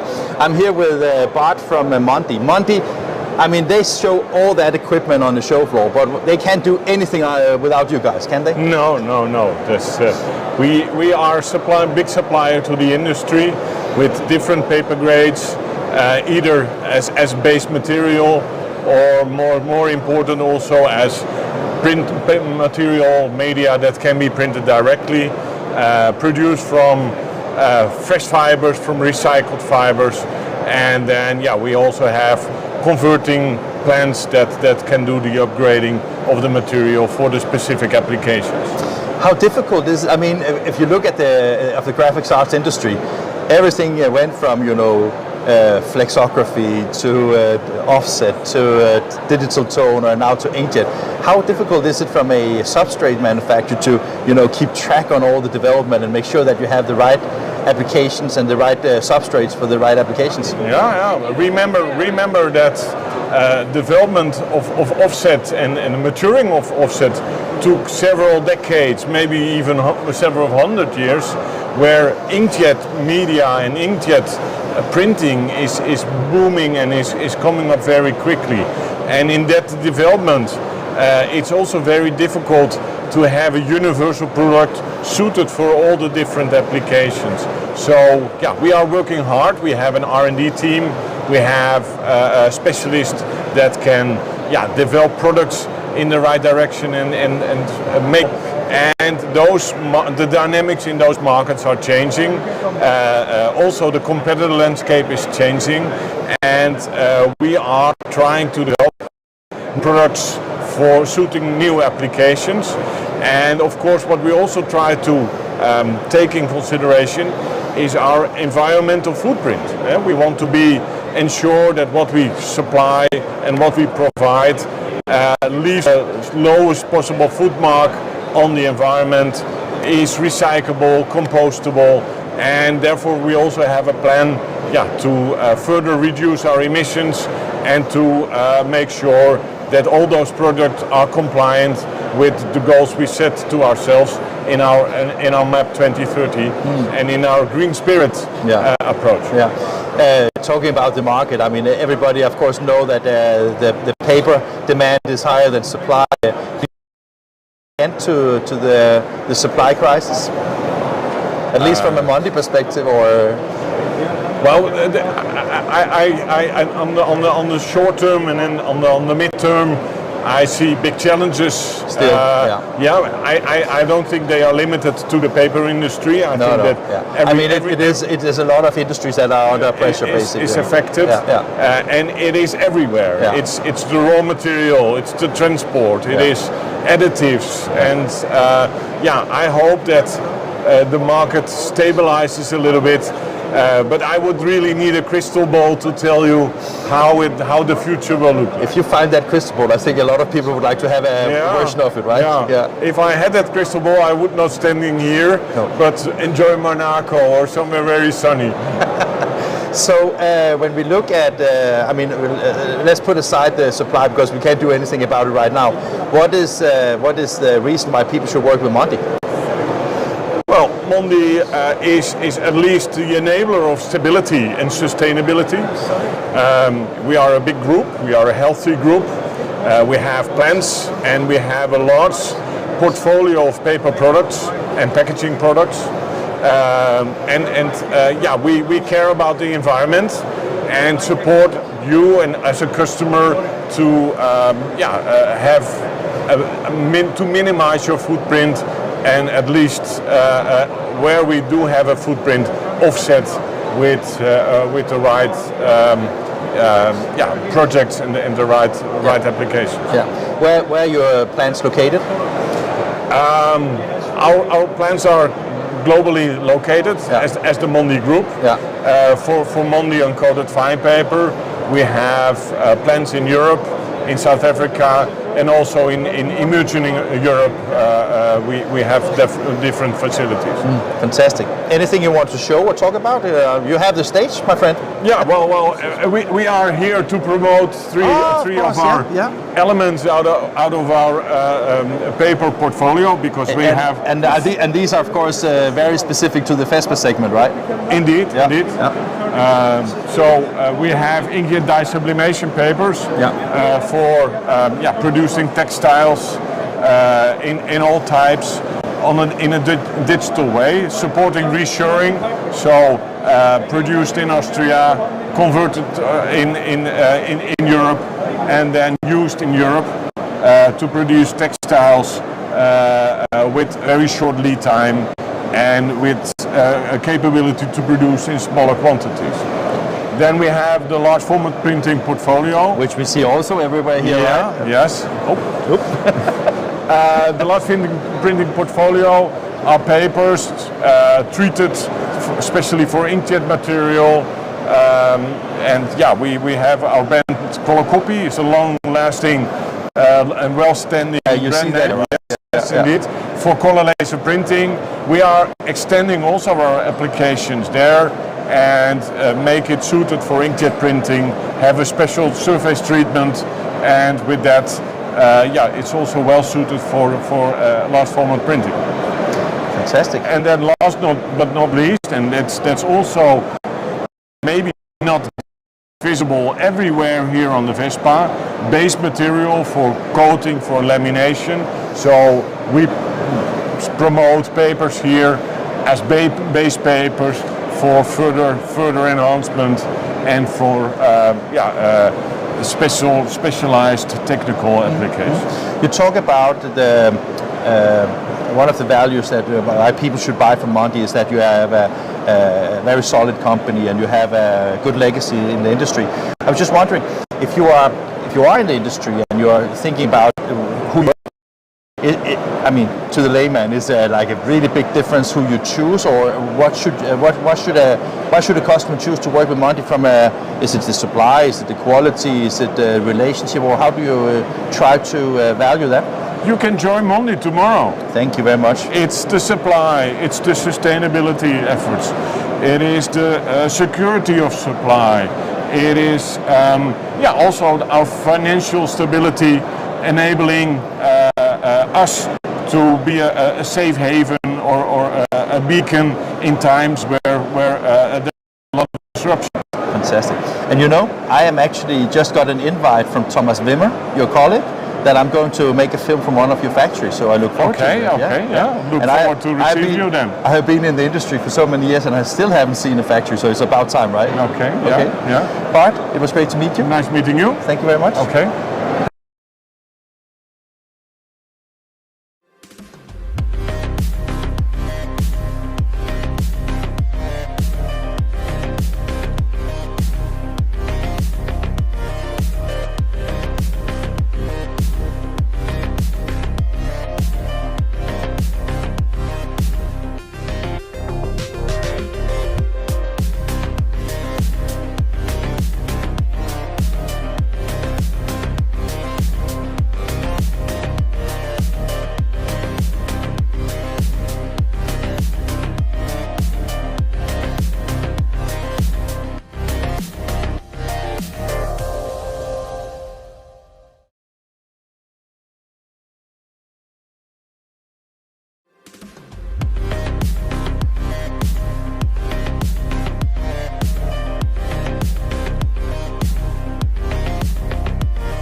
One of the things about being at a trade show is, of course, all the people that you meet. You meet, of course, the vendors. You meet the customers. You meet media. You meet all the nice people. Now I have the honor to talk to Nils, who is actually working from a company called BHS Corrugated, as far as I remember. That's and right. you're not exhibiting, but we agreed to meet anyway because you reached out to Henrik. Exactly. What is on your mind, Nils? So on my mind, of course, is to meet people, as you said already. Yeah? So FESPA is always a good chance to meet people you haven't met for a long time, because really this is the biggest show. Right? Or ever, that's true. I never met you before. No. That's right. No, But it's like this. Yeah. So meeting people, and of course meeting people that you want to deal with maybe later. Yeah. So make new contacts. or talk to people you're already in contact with. That's the main activity. So tell us a little bit about BHS Corrugated, just to know what you do, because you do machines, right? Exactly. So BHS Corrugated is one of the biggest producer of corrugated board making machines. But we have other projects as well, and one of this is, of course, industrial single pass inkjet technology. We have that project since a long time, that we are developing a 2m80, 300 meter per minute fast single pass inkjet printer. And when you say inkjet, is that like competing with HPs and Canons and Agfas, or no, is it in a different space? Or? It is a complete different ballpark. Okay. So you need to think about the pure volume that we can print with our machine. So we're talking about 50,400 square meter an hour. Wow. And this is really for packaging, packaging corrugated applications. Okay, so is that basically, of course it needs to be fast, but it also has maybe different quality levels on the printing, or? Yes, of course. So what we have in mind is to cover everything in a board factory, or in a conversion plant. So from the one color print job to the high quality post print jobs. So with our machine, we think we can cover anything, and this is the main goal. Not just to focus on one application in that converting process. We want to cover everything with our print machine. It must be quite interesting to work. I mean, I don't think I've heard about a company taking that route. Is that because you see a niche that you can develop, or is it because there's a need that nobody really covers at this time, or?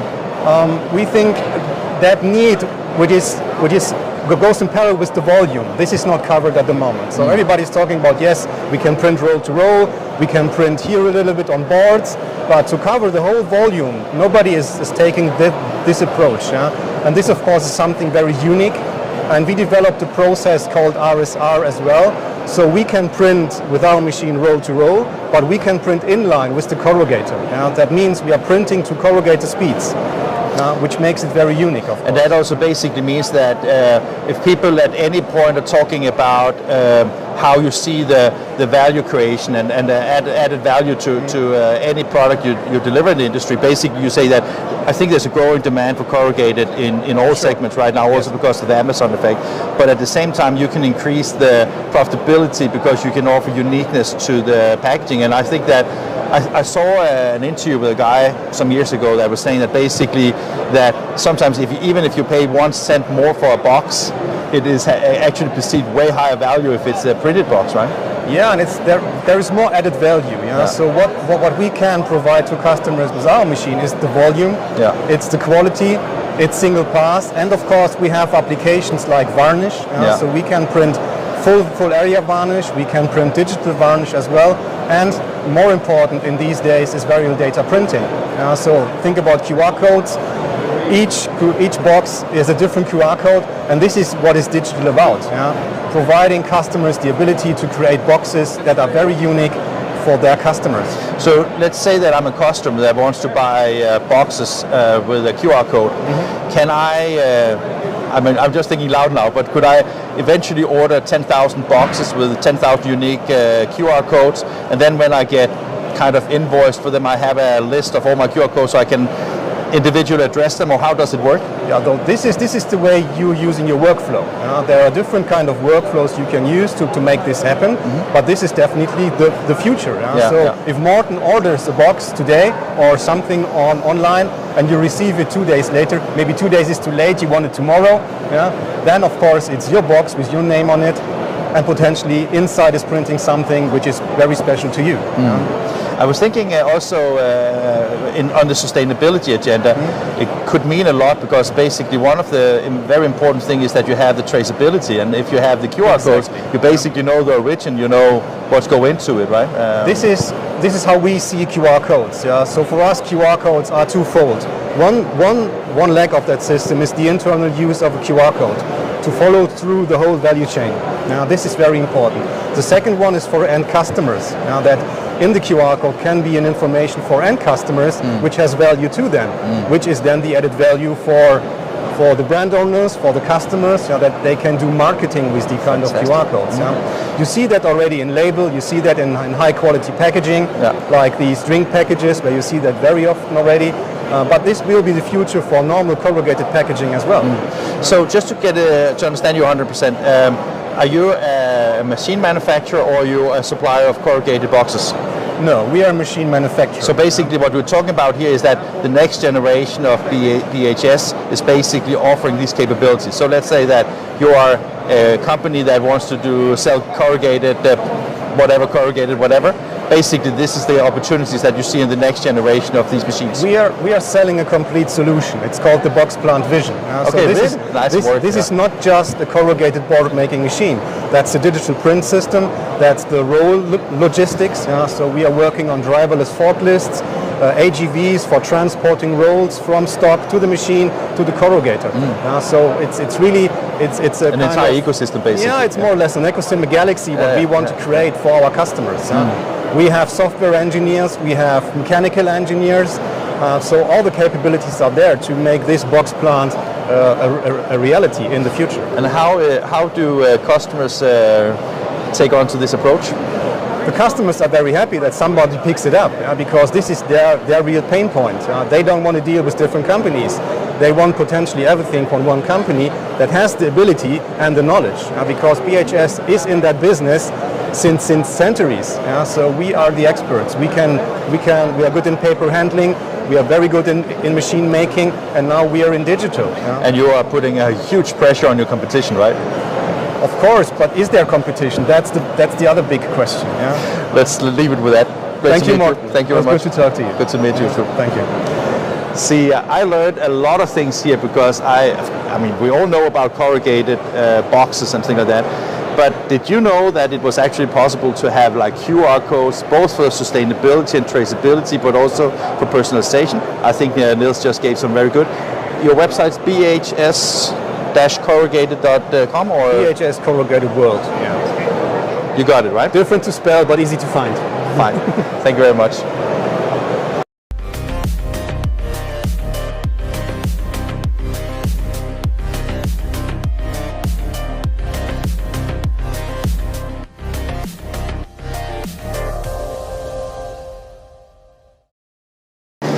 One of the companies in Europe that you see more and more is the Chinese company Hanglory. And I mean, if you look at the machines, they are really amazing technology. I also think when you look at the applications, really amazing. And we have now the pleasure of talking to Will, who is the general manager for Hanglory here in Europe. Hello. Good to see you. Hello. And you just look at me and then we talk. Yeah. So why are you here in Europe? We are always coming to FESPA as one of the important shows in Europe for digital technology. And Hanglory Group is a company with a group of companies selling digital in different industry. And we are for the machine here. This is for UV, soft signage, and also we are producing machines in labeling market, in corrugating boards market, in publishing market, and direct textile and garment. So, yeah, it's an important show. We have to come. We have no choice, and so we are welcoming all the customers coming to see us. Fantastic, fantastic. When I look at machines like this, I mean, it looks like amazing technology. How difficult is it to make these machines? I mean, it is difficult, but all the machines is built by with all the experience we gained years by years. Hanglory Group, we have 12 years experience in digital technology, and this machine is kind of like our flagship machine. After many years of development, and now we are keep developing our technology, and we are always trying to offer the best solution to our customers. So, I mean, we want to offer customers a simple solution with good technology. So for us, maybe difficult, but we want to make it simple for customers. That makes sense. Yeah. So if you look at as a Chinese supplier coming to Europe and selling machines, how have you been received in the market? Is it successful products for you? Yeah, we're starting to selling these products from last year. and we are getting a little bit slowly at the beginning with a few Also because machines. of the COVID and and also a few machines for with beta customers, because we need to see how the machine works before we put widely in the market. But now I think this year the machine become more matured, and we also made a lot of adjustments and small developments with more specific for the European market with the European customers. So now I think it's a good machine, and what it we can looks really see here, nice. Yeah. it is good. So what is the reason for buying this? Is it speed or quality or what, the diversity? I think or this machine has everything. My opinion. Of course, you should say that, right? Maybe it's a bias. You're allowed to be biased here today, right? Yeah. I mean, the reason we call this machine the flagship, because this machine will give you the speed and the quality together, and also the automation, because we have the auto feeder and the auto stacker together can be in line with this machine, with speed, with quality. So this is more like a European standard machine. Okay, so you have different machines for different markets. We have to target the market, the customers very specifically. Then that's how you make it succeed. You cannot just make one machine for globally, because different market, different customers have a different requirement. Which European market is quite different compared to Chinese or Asian market. So should we take a little look on the machine and just definitely, see? Yeah, please. Yeah. So tell us what we see. You say that you can have a magazine for plates. Is that on the back side or? Yes. Should we go and start there? Yep. Oh yeah, so you have your loading capabilities here. So this is the auto loading for all kinds of flat media, which we also have this at the front, but because of space limit, you had to, we didn't take it. So we okay, so basically you just to put, so you have this is where you have the loading, and then you have the table feeding the machine, but you could have a similar setup on the other side for offloading, basically. Yes, and also if some customers they don't need auto feeding, we can take this away and give them a manual one. So you will work like the normal machine. So this machine is like a transformer, I would say. So you have a lot of the combinations. Are you saying it can turn into a car as well? Or? Hopefully, then we will sell more expensively. So the customers have a more choice, and the flexibility of this machine is much better, I would say, because this also can print rotary materials. Okay, so you have like flexible materials. Yeah, you have those rollers. So you can put the rollers as well. So, and on the other hand, maybe we can move to the front. Then I'll show you the carriage. You're the boss here, so you just tell me what to see, right? So also here, the carriage. This is a carriage with maximum 18 cursor heads, which we can put in. So and the more heads you print, the faster it can go. So the maximum configuration for this machine is 18 heads. So it's three rows. So this machine can print maximum 600 square meters per hour. Whoa, that's a fast machine, isn't it? Yeah. With the quality which I would say are acceptable by the European customers. Oh yeah, but it is fantastic here. So it's a very powerful machine. So when you have the Kyocera print heads and you have the inks and the substrates and the loading thing, so what is it that Hanglory is producing? I mean, of course, you make sure that everything works together, but are you also develop your own inks, or you're using standard inks? Or? Yes, we use our own inks. So Hanglory Group, we're developing everything, machine, inks, software. The controller technique. Exactly, the controlling boards, everything in-house. Yeah, so it's only the print heads that you buy from outside, basically. Even the print heads, we're working very closely with the print heads company to developing some parts we're developing specifically for us, for our inks or our solution. So only in this way we believe we can solve customers' problem, because you have to understand everything in order to help your customers. And you say it was very easy to operate. So what is, when you have a machine like that, what are the typical challenges with this machine? Or, I mean, if you look at, if it was a complex machine, right? Yeah. How would, then it would be the loading thing or the registration, or what would be the... Yeah, because you can see the machine may be big and the parts, we have a lot of parts, it looks complicated, but in our software, yeah, it's very clean. Oh, and I simple. thought it was in Chinese, but it's not. Oh, no. But you have a Chinese version, right? Yeah, we have a Chinese version or Korean version. So, yeah. So I'm just joking, sorry. In this software, we make the operation software very easy for customers to operate the machine. Yeah. So in here, that's the setting. Yeah. In here, so everything is very clean. Yeah. And so try to go back to that one. Yep. So what is that? Is that that's the calibration? Yeah. Okay, the calibration. But this will be done.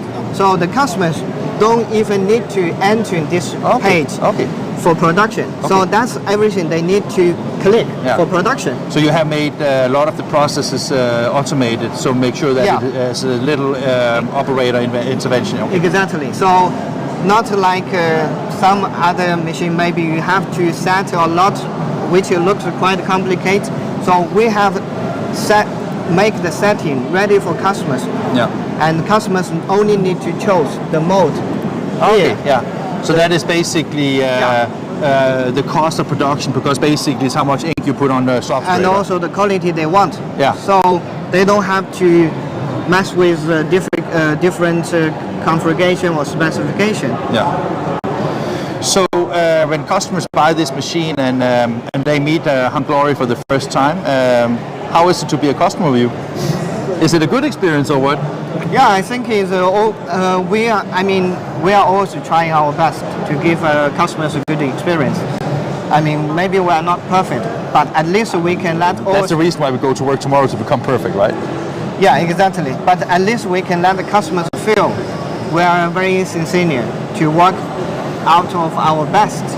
I mean, as a company come from China, we are of course facing a lot of difficulties in culture, in communication, even technology, but we are always work out the best, the hardest to provide the customers, to let them to gain more benefit from us. So even sometimes they don't feel perfect, but at least they can see our effort. Yeah, and your progress in what you do. Yes. I was just thinking that are you? I mean, did you get job from Hanglory to go to Europe, or did you live in Europe already, or me personally? I live in UK. My family moved to UK. Okay, so you have been here for many years, basically. Yes, I've been in Europe for 15 years. Yeah, the reason I'm asking is just because when you talk about the cultural difficulties, I think that you have the advantage that when you have been 15 years in the UK and you still have a Chinese background, then you have the ability to bridge the two cultures, right? Yeah, exactly. I'm more like a bridge to build a huge bridge, right? Yeah, for our company to communicate with our customers or our partners in Europe. So at least we can always understand each other and find a balance. So that's the most important thing. You cannot always make everybody happy. Of course you can. At least we can always find a balance, which is a fair deal for everybody. That's what also personally, that's what I believe. I don't believe to giving everything to anybody, but at least we are doing the right job or the correct suggestion or advice for So what? I mean, I'm just wondering, because when I look at Hanglory, do you do all your R&D and your production in China, or you also have? We are doing all our R&D production in China. So we now have a new factory. Oh, really? Just moved in beginning of this year. Have you been there yet? I've been once, but also was just quite new. So it was 100,000 square meters. Wow, it's a big one then. Space, it is quite big. For me to walk around, it takes like 20 minutes or 30 minutes to walk around. And also we have 300 people in R&D. So that's why... Oh, that's a good commitment, right? I mean, without people, we couldn't handle all the things, because it is quite complicated. Specifically, especially we working in the different industries. So we need I mean, everything doesn't come out, but suddenly for one day. Yeah. That's like I said, all the technology, it is quite difficult to find. It's a lot of work, sweat and tears behind the back. But we want to make the customers simple to operate. We want to make their life, their job works simple. How in Europe, that we talk about how difficult it is to get to labor. How is it in China? I mean, qualified engineers, is it difficult? It is getting more difficult and more expensive in China. So everybody, maybe some people, they think machine produced in China or in Asia should be very cheap because you have a cheap labor. Yeah, but labor cost is also increasing, especially on high-level people, right? From my experience, the world is changing. Chinese salary is also changing. And our cost is also increasing day by day. But we're still trying to make our products more price reasonable for the market.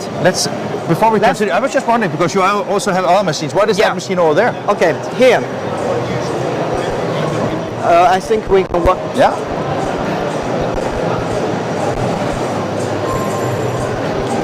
So this is a very important sector of Hanglory Group. Okay. It's called Hanwei.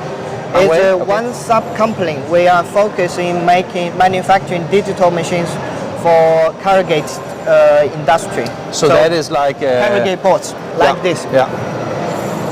Like those kind of boards. And that is one of the areas where a lot of people are talking about the growth market right now, right? Yes, and the company make those boards. They are very big. And they have a huge volume. So this is where all the single pass machines have been built. Which we also have a single pass solutions for this kind of application. So, but this is also a quite competitive market right now, right? Because a lot of people want to enter into it, right? It is. It's quite competitive, and it's also very difficult to enter because the standard requirement in this market is very high. It's like we spoke to a guy just before that is doing the corrugated machines, and he said that sometimes you have, I think it's 50,000 square meters an hour or something like that, and if you want to print that in that quality, I mean, you really need to have big machines, right?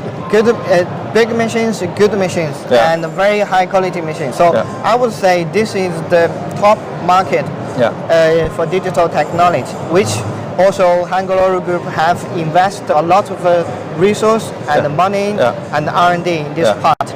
And here you see at the show is the most powerful multi-pass scanning model, which we built. So you have insurance of the quality of the registration and the quality of print? Yes, we have already sold hundreds of this type of machine globally, and also on the other hand, we sold around 70 unit single pass machines in this market. So it is a good business in this market. That's great. Well, we have we just need to see that one too. Maybe so Jan, I follow you.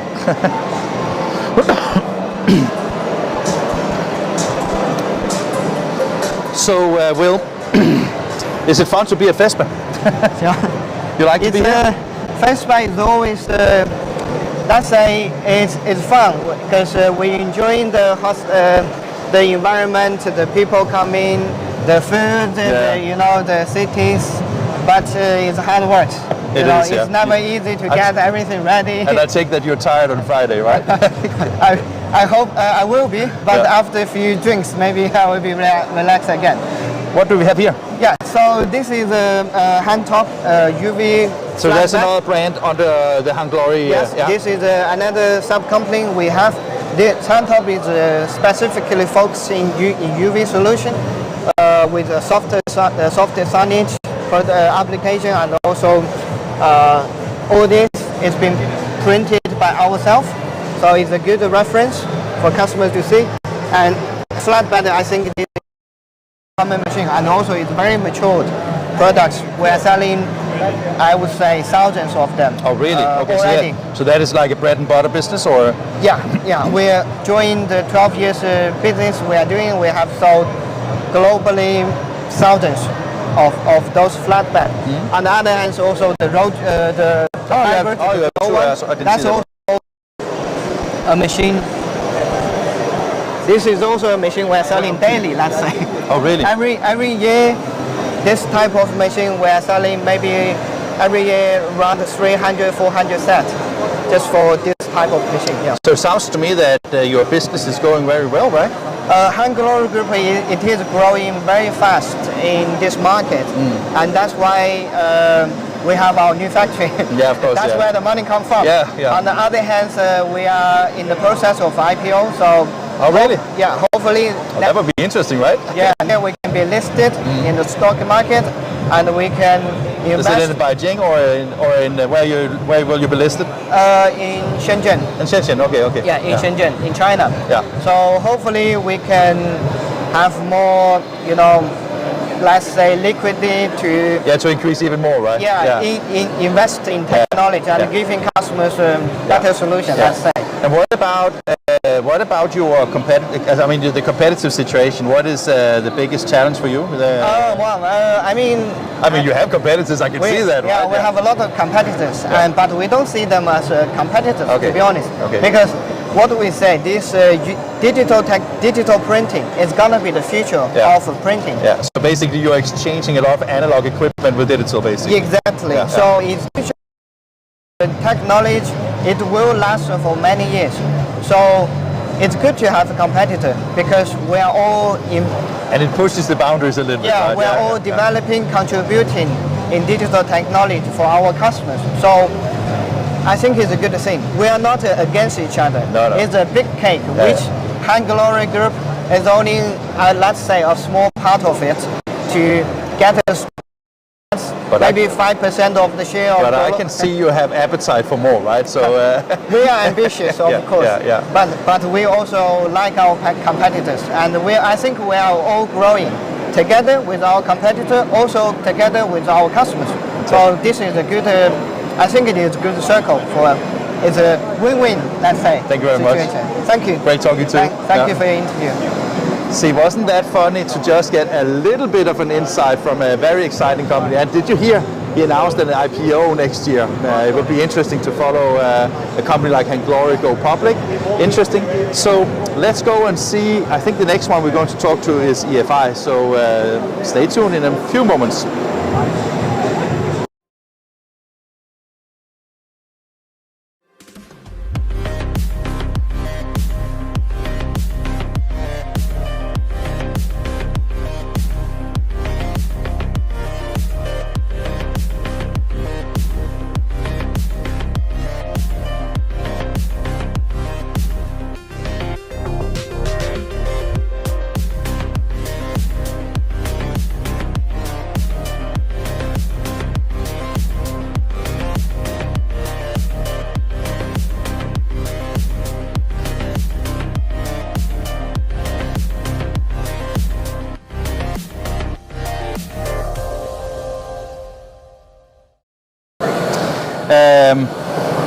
When I heard, actually, to be honest, one of the first things I did when we were planning our FESPA, I was pushing some information on LinkedIn saying that we were going to be here covering for live.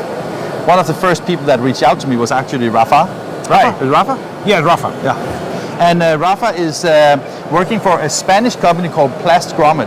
And when you see in a moment, we will have a demo, but actually when you see a machine like this, you would have thought there was a lot of people with this kind of technology, but you are almost alone, right? Yeah, we are actually the only ones showing on FESPA this kind of technology that is trying to solve for customer issues, because we are trying to optimize the finishing workflow. This is always the bottleneck and the pain for the customers.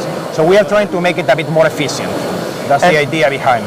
And if you look at the market, before we talk about the market, basically, when you see all the banners hanging outside in all kind of weather conditions, they need to have some kind of strings to them or something like that. And you're specialized in making sure that you ensure the holes to be. Yeah, we are specialized. You probably explain better than me, right? Yeah. You print the banners, but then you have to make a reinforcement on the edge so the eyelet doesn't get loose. That's where we are. we do a reinforcement with the machine, okay, and then we insert the eyelets afterwards, because nobody wants to have a banner that is going to fall down, because the banner is going to rip off if it doesn't have the correct reinforcement over the edges. Okay. So, I mean, what if people don't have machines like this? How do they do it then? Is it manual work? They do it on a manual way. Okay. You can have, on one way you can have a welding machine, and then you can take the banner, you have it on the welder, and then you have to roll the banner again, take it to an eyeletting machine. But the advantage of this process is that you have both things together. Yeah. So you have hand welding and eyeletting together, plus a slitting on the back. Okay. So we are putting 3 different processes in line in order to make an efficient process for customers. And that basically means that with an investment in one of your machines here, you can basically automate a process today that is very labor intensive, right? Very labor intense and slow. Yes. So it's kind of strange to think of that nobody is really in this market. Is it because they're not exhibiting, or is it because you are pretty much alone? We are very much alone. Okay. And all the developments we are making is because we are following, customer demands. Yeah. Customers, they will come and say, okay, I would like to have whatever. And then our engineers, they try to figure out if it's possible or not, if we can make it viable in terms of economics. And then, from one year to another, we come always with something new, following just customers, not because we are the smartest guys in town. Tell me a little bit about your history, because how did you get into this market? Oh, it's a long story. But to make Bring it short, on to me. we come from the plastic industry, and we were the first ones making eyelets in plastic, not in metal as everybody. We saw that there were some, niche or specific advantages for clear eyelets, as we like to call them. One is that you can see the color printed underneath, so the banner looks much better than with the metal ones.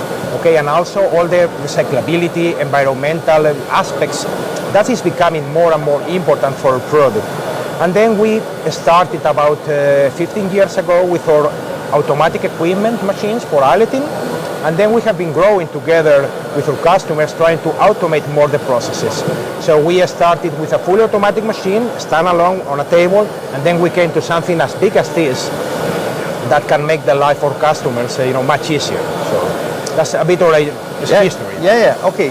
But I mean, coming from making eyelets of plastic to make a machine, that's a long way. Yeah. We had to hire engineers to create an R&D department, but we thought that we needed to control all the process. Yeah. Because if you make a product and you don't have the right tooling to insert them or to put them, that is not going to work. Okay. So the idea is we try to control all the process, and we offer a customer, a full solution from the consumable, that will be the eyelets, and also for the eyeletting equipment. And we have our engineers that they design all the equipment, we do installation, trying to make the life for customers, as easy as possible. What I would like you to do now, I would like to see a demo. Okay. But because you have, we have to save on the environment, so we don't use too much of the software. So before we do the live demo, maybe you explain where you put in the material, what the process is, and then Chica will follow you, and you can just tell what you see. We can start from this side. Yeah. So customers, they will print the rolls, and you need to remove the rolls from the printer. Yeah. This is a battery operated lifter. Yeah. So it is quite easy to use. You just go up and down. So you will come from the printer with your roll. You will load the machine. That will be the first step. I just have a stupid question. Okay. And that is just like when I come to printing companies, they have so many lifts already. Is it because it has a specific need for with the forklift, or is it just to have more like one solution from one supplier, or? No, we try to have some specific features. For example, this lifter. Yeah. We have a system that these ones. Yeah. We can have it as it is at the moment in order to transport the roll safely. Yeah. And then we can do this. Yeah. In order to load the printer easily. So you don't have to leave the roll. Others, they will have a platform or something like that. Yeah. So this will be the first step. Okay. So that is basically to make sure that when you have your entire system here, basically you have something that really operates finely with it, right? Yeah. Yes. Okay, and then we come to the machine. Yeah. We load the roll, and then... Is that put in on here, or...? Yeah. What we do is we have an air shaft, same as the printers. Yeah. So we load the roll over there, and then we pass it here. Yeah. Okay, and then on this gray part you can see on both sides. Yeah. What we do is we start creating what we call the hem. Yeah. Okay, we start pre-folding the material. Is this these ones or? Yeah, that one. Yeah. So that basically creates a fold of the... It starts to create the fold. We have the guide afterwards on the welder, but that is helping to create the fold, okay? And then we can go this side if you want, because we will be able to see it better. Yeah. I'm already learning, Rafa. That's good. We do that every day. Yeah, that is good. So, okay, we start creating the form here, and then we have the welders, and this will be the welding guide, okay? So we press the both materials, and with heat we melt it together, okay? So is that something that you would also do in a manual process? Yes. So this is actually also a very, very important part that you basically have that welding directly on the machine. Yeah, we have like 3 key aspects. One will be the welding, eyeletting, and a slitting. Yeah. Okay, this is the welding model where we do the reinforcement of the banner. Yeah. Okay. Great. Once the banner is already welded, okay, you can see. Can I ask you a question? You know, I said I want to learn. Okay. I can see on your machines that it's built in modules. Is Yes. that basically because you can then customize it to a specific printer's need, or is it because you want to be able to extend it in future with other? The idea behind this is that we have to transport it easily, and also we have to assemble it easily. Okay. All the machine, we have quick connections in terms of electronics and also pneumatics, and also these clamps. So installation, it takes only 1 day. That's nice. one of the advantages. Yeah. And then we can, when we install a machine like this, we do 1 day installation, and then we do training. That is the key part. Of course. Not the installation. Like always, right? Yeah. And then once we have the reinforcement, we come here. You see that we have some marks printed on the banners. Yeah. So that is something that the printer does in the pre-press, basically. Correct. Right? Yeah. So we have a camera to read the registration marks, and what we are reading are the eyeletting marks and also the cutting marks. Yeah. Okay, so the system knows where they have to set an eyelet and when they have to cut. Yeah. And you have 2. Is it because you always trim 2 times, or? I will show you in a second. Okay. But let me point out something. Yeah. You see that we have a dot here. Yeah. Okay. And then we have a cross here. Yeah. The reason why we have 2 different marks is that on this machine we are going to finish the long edges of the banners, okay? If we set an eyelet here, we won't be able to make the reinforcement on the other machine we have behind. So that's why. Okay. So we have a mark that the camera is going to read it, but it's not going to do anything with it. But we will use that mark on the other machine for the operator to know where they have to set the eyelet, okay? Okay. Let's check that afterwards, right? Correct. So we can, So we come here and we have 2 multi-press eyeletting machine, okay, that they are controlled by the camera. Yeah. So they know exactly where they have to set the eyelets on both sides at the same time. Okay. Then we have the welded edge, we have the eyelets. Yeah. And But then before you move on, I'm really curious because I thought this was so analog, but then I see a very nice computer screen here, right? Yeah, and I mean everything is easy to use, and also one of the advantages we have is that we can connect to the machine from our factory. So if you have any kind of problems or engineer remotely, they can change the marks you need to read, and they can, sometimes the manufacturers of the engines, they will tell us you have to do, the firmware, you have to update it. So that is possible to do everything remotely from a factory in Alicante. So we don't have to travel, which is an advantage. Yeah. Unless it's for good wine and good food. Always. Always, yeah. Okay, so now we're at the end of the machine. We are here on the end of the machine. Yeah. So we have what we call a double cutting system. Yeah. Instead of having a single knife, we have a set of 2 different knives. Yeah. Okay. And what we do is the camera is going to read these marks, and the knives are going to cut here and here. So on the outside of each. So and the distance to the line, is that set by software, or? Yeah. It's fixed. Yeah. But the advantage of this is that there are no visual marks of cutting marks on the banner. On the banner, yeah. So because the banner can move a little bit. Yeah, we leave the banner, the marks inside. Yeah. Okay. Yeah. And then on the finished banner, you have no marks. Yeah. Okay? That makes sense. Yeah. We made this following, some customers that at the beginning we were using a single line, and then we were cutting right in between, so you were able to see the mark in one banner and on the other. Yeah. So our team design. So double shit, basically. Yeah. You can say that, right? Correct. So let's see the machine. But before it runs, I'm just one more question. So how fast is it? very fast. Very fast. Just to give you an idea, a 50-meter I mean, I like that answer. That's a salesman's perspective, right? So it's very fast. As fast as you want it, right? No, it is very fast, because just think about, how much time you are going to invest when you need to make welding, eyeletting, and slitting manually. Yeah. A 50-meter roll, it will take about 7 minutes to get finished with all... 70? No, 7. 7 minutes. With all the 3 different processes. In manual? Or I would say 3-4 hours at least. Wow. Yeah, because actually, one of the advantages is not that we are only putting things together in order to be more efficient, is that we don't have to move the banners from one place to the another. next one. So basically, you can say with that speed, and of course there's some investment to it, it's mainly a question about how much you produce daily in order to justify the investment, right? We have customers that they produce, they print 24 hours, and if they don't have this kind of system, they won't be able to finish manually their jobs. Because if printers are getting faster and faster, if they have to still manually we have customers that they are using 5-meter printers, and they are printing multi-roll with 3 rolls. So that's a huge output. Can you do different widths, or is this the width? Okay, so we manufacture the machine in 3 different widths. We do it in 1.6, 2.4, and 3.2, but we are always adjustable, so we can. You can always go smaller.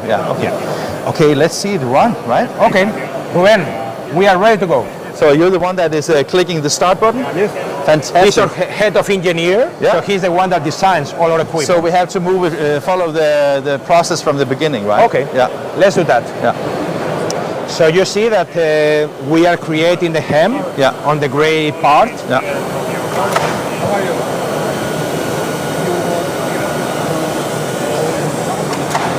Then the material gets pre-folded to the welder. What we do here is we accumulate the material because we have to stop the banner for eyeletting, but we don't want to stop the welding. Okay, we want to so there's like a buffer basically. Yes.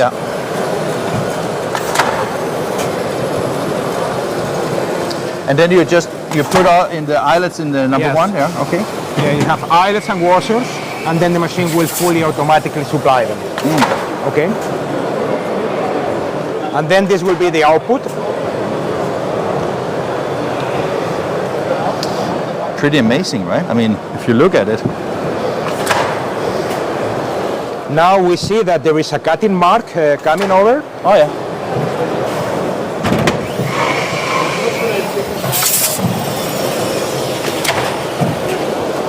And that was... this is what we are going to use on the other machine to set the eyelets on the short edges. So basically, here we are, and we have the... we have what we call the seam or the hem, the reinforcement end of the day, because otherwise, it will just pull, it will hit the material.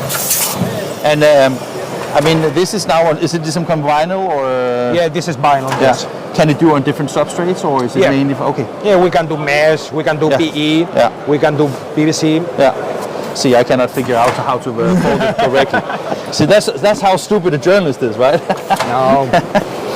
So at least I can do interviews and ask stupid questions for you, right? We have color vinyl because you can see, I mean, you can see almost invisible.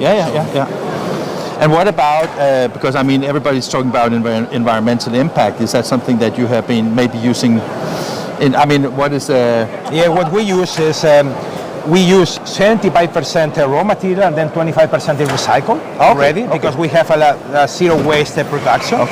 And also, these kind of files, they can be recycled. And also with PP and PE banners, they can be sent to the same waste stream, so there is no need to separate them. So that's an advantage for many customers. And of course, if you have a vinyl banner like this, you still have to, I mean, to put it in some kind of good recycling thing. I mean, the banners are, PVC banners are, they have the problems to recycle, but when you have this kind of files, this always is compared with the metal ones. Let's go and check the last one. Okay, let's go to the other. So now you take these banners. Okay, so what we have done here is we have finished the long side of the banners, and then we have to finish the short sides, okay? So what we have here, it is a different machine, but with the same concept. So we have a welding machine together with an eyeletter, but in a smaller scale, okay? So this will be the banner we have just finished, and then what we are going to do is to finish the short edges, okay? Ruben, whenever you want.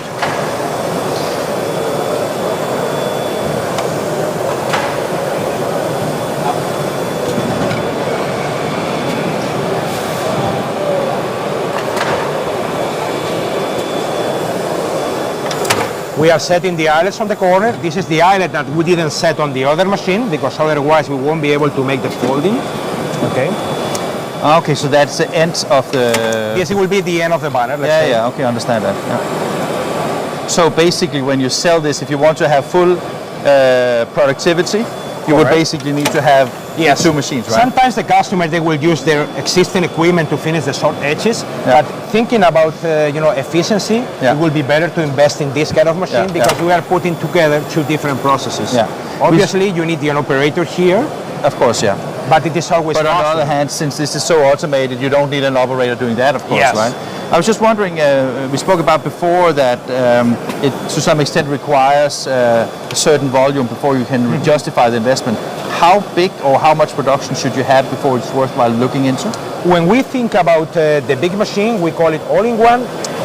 It is not really the amount of banners you make on a monthly basis. It's that if you have banners that are repetitive in terms of width, that's when it makes sense. If all your banners are different, it doesn't make sense because you will have to adjust. But if, for example, you make like for one customer 200 banners, for another one 500, as we have many customers doing that, that's where it really makes sense in terms of efficiency. Because this is so fast compared with the traditional method. Okay. Fantastic. And how is it business-wise? I mean, you're like 35-person company. And, yes.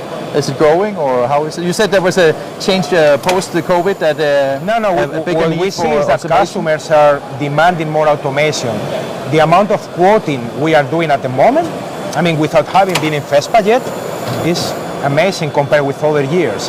We just hired, 2 more engineers at the factory because we have to cope, with the orders. And when the customers, they decide to make an investment in this kind of equipment, they want it right now. Of course. Because they have the jobs. Of course. They don't want to wait 6 or 7 months in order to get the machine delivered. And can you deliver fast or? Let's say that on normal times before COVID, they were 3 months. And now it is run about 4. But we are creating a new process that we will be able to deliver machines in just about 2 months. When I look at a machine like this, it seems that there's a lot of iron work in different shapes and bending, things like that. I think take that as a lot of processes developing, going into making the product, right? Or one of the, let's say, secrets of our company is that we design all the equipment. So everything you see here, it has been designed by our engineers and assembled by us. Okay. We don't have CNC equipment, laser cutting. We subcontract those parts. But all the design, that is the key part of the process, we do everything. Okay. And we have very experienced people with background in laser cutting and things like that. So when we design something, we know from the beginning how it has to be made in order to be cost effective. Okay. Fantastic. Rafa, I think it was great meeting you. I think it was great to learn. Thank you for coming, really. Have you seen anything like this, Chica? I don't think so, right? No? He's shaking or nodding his head. So thank you for your time. It was great. And nice to see you, really. Nice to see you too. And thank you for Inkis for coming here. Okay? Always. It was great to see you. Thank you. So now, I said EFI before. That was a lie because I screwed up the planning, so to speak. I didn't screw up the planning, I screwed up my memory. So now we're going to EFI for the second last live broadcast of today. So from PLASTGrommet with Rafa, thank you very much. Thank you.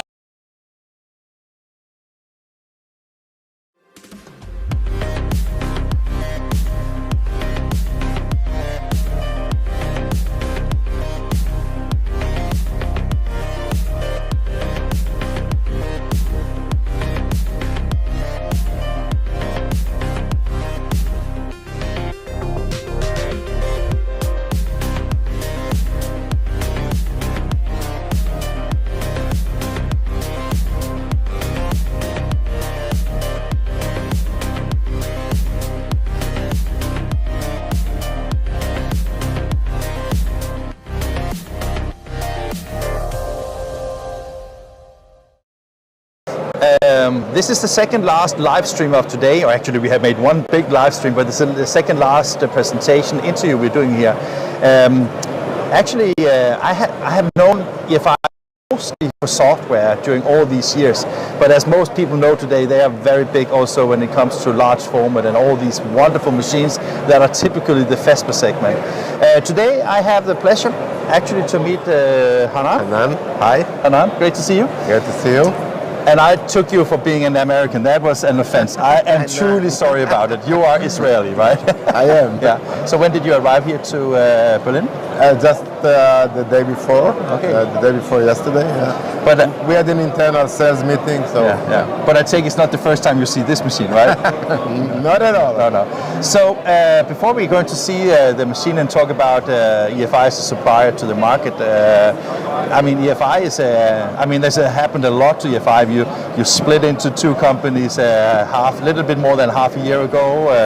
EFI came from being a software conglomerate to also being a hardware manufacturer. Right.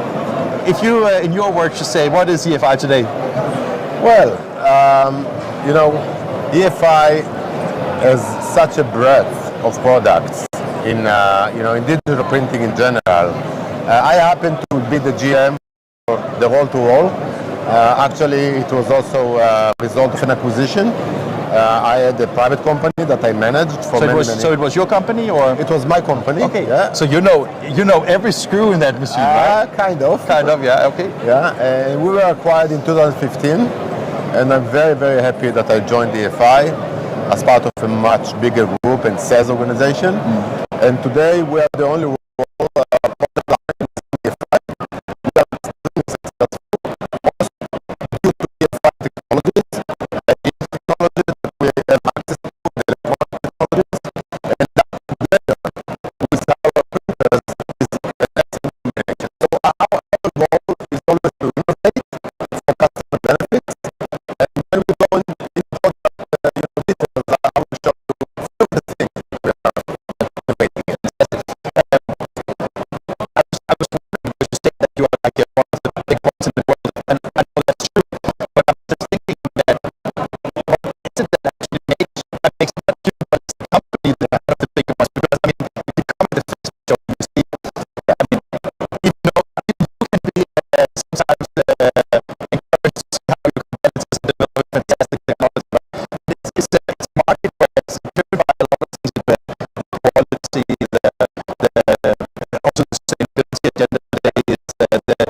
Of the machines, all those kind of things. Yeah. Tell me a little bit. What do you think makes your success successful? It's a great question because I'm in this industry for the last almost 40 years. Don't tell anyone. No, you're kidding. You're just joking. I am. And it's all about the customer requirements, honestly. Okay, technology is great, and we are doing a lot of technology innovation, but to really understand the customer needs. So what we try to do here is to really make every aspect easier to use. Okay. So it's like user friendliness, but also how inserting the substrate, how to exactly. Exactly. The media handling to be easy, to be very, very cost conscious about the customer requirements. So we are saving a lot of media when we load, when we unload. We even mark, like if you do half a roll or a partial roll, we mark for the customer how much media still remain. So you're basically instead of trashing or guessing, you know exactly what you have. Yeah. So you don't make any mistake in the next job. Yeah. Just being short a little bit. Okay. Yeah. So all kinds of things like that. Our ink yield is extremely advantageous in this platform. Okay. So like 30-40% better than any other product. Our quality with 7 picoliter, 1200 dpi, quality-wise is great. Speed, we are absolutely no question about the fastest printer in this category. So we are running almost 700 square meters an hour on such a printer line, which is great. And on top of that, we have huge amount of unique features which are very important to the customer. So, for example, but Hanan, you want to talk about equipment. I have not given you a permission to talk about equipment yet. I want to learn about you and the company and things like that. I mean, you will have plenty of time, I promise you. But I was just thinking, before we get to the specs, we get to everything, I promise you. But when I was asking what makes it a great company, of course the specifications, of course the media handling makes it. But is it people, or is it technology, or is it just efficient marketing? Or I'm talking about the soft values first, right? Yeah. So I think EFI today is a worldwide leader. So we have a global presence, which is important. A large service organization, sales organization, and so on. And the people are really, really working together as a team. So the way we work, it seems like everybody is passionate about the same goal. to get the best products to customers. So it's also a matter about team spirit within EFI. Yes. Okay. Yes. Because we were covering EFI Connect, and one of the things I liked about the EFI Connect was also that when I talked also the e-productivity people, the software people, it was like it was almost like a family kind of. I mean, because it was like we have a unified objective. We have like a winning spirit. Yeah. And in order to win, you must work together. Yeah. Okay. There is no other way. So maybe that is the winning formula, right? Yeah, it is. Yeah. It is. So I really love it. I'm passionate about this business anyway, because that's all my life. Spending this for good and bad. Yeah. And EFI is definitely a place to be in because of this togetherness. Yeah. Kind of. Okay. Now we talk to the machine. Okay. So maybe we should see where the substrates are loaded first. Okay. That. Can we do it or? Yeah. We just follow you. You have to go. We just follow you. Side. Yeah. So, Hanan, when you talk about the machine and you talk about how easy it is to load, is there, in your opinion, a huge difference between the different manufacturers? Yeah, because I think we have plenty of loading capabilities and options. Okay, one of these is like we see right here. Yeah, because you have two instead of having one. So two air shaft mechanism that you can load 1.6 meter wide rolls. Okay, so you have both options basically. Yes, and you can also load just on the cradle. There's these metal cradles here. Okay. You can just put a roll, either a full size roll or partial rolls on this. So you basically don't have to use the air shaft, but basically you don't have to. Okay. That could be smart if you have short runs or if you have something that you need to do in between fast or. Right. And by the way, you can leave this media here. Just cut it here and put another media in, leave this here. So the switch, we are servicing primarily service bureaus. Yeah. What they do, they switch a lot of media types for different jobs, short runs and so on. Yeah. So the ability to do this and that and switch from here and there very, very fast, extremely important for them. Yeah. Also, the media pass that we have is very to go through here and there, and you're already on the printing table. Okay. We also utilize the media up until this moment. This is like a pinch here. Yeah. Okay, and the distance from this pinch to the printing area is only 70 centimeters. In most other printers, it goes like 1.5, 2.5 meter waste of media. Because basically that is the distance from when the substrate is ready to get printed on and when and to the slips, basically. Exactly. So that basically means that also from both a financial cost substrate, but also from an environmental perspective, you have, let's say, a higher output of the media that you put in the machine. Better yield of media and much better yield of ink as well. We'll talk about it when we go to the... And also on the front side, I will show you how efficient we are in terms of utilizing the media. That's great. Okay. Let's that way or that way, or? Yeah, can go this way. You want to see the ink cabinet or whatever? Yeah, we want to see everything, So this is where you load the ink? This is where we load the ink. Okay, so you can load the ink while you print, no problem. Okay, you just take it out. And so basically just from a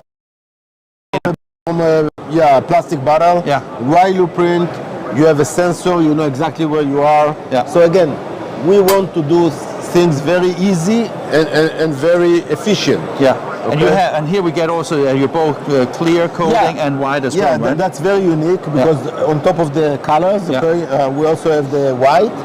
And the clear coat. Now our clear coat is very unique as well because it's not only an aesthetic effect, but it also have a lot of protective mechanisms. Okay.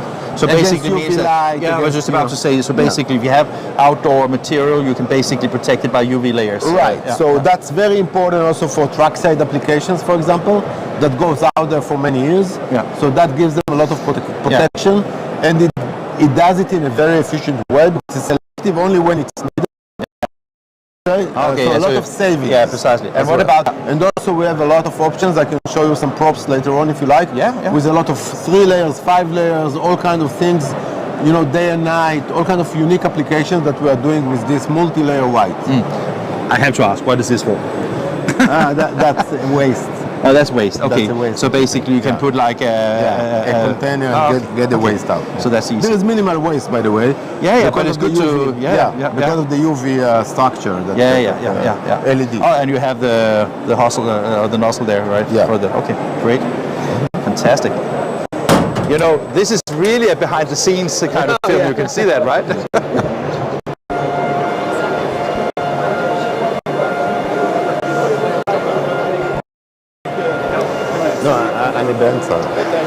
So what you can see here before we close and start to print, get it to the middle first. So I talked about the media pass. Yeah. Okay.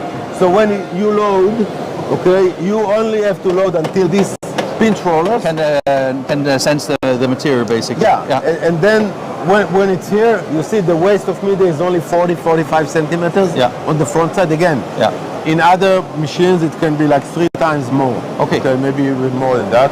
So that's another thing. So you can start print like that. And then you can either collect it here. We have lots of options. Yeah, so basically you can take it back on a roll, or you can leave it here as you do now. Yes. Or you can actually just roll it to itself. Yes. Yeah. But you can also do something which is extremely unique. Nobody else in the industry do have that. Let me hear.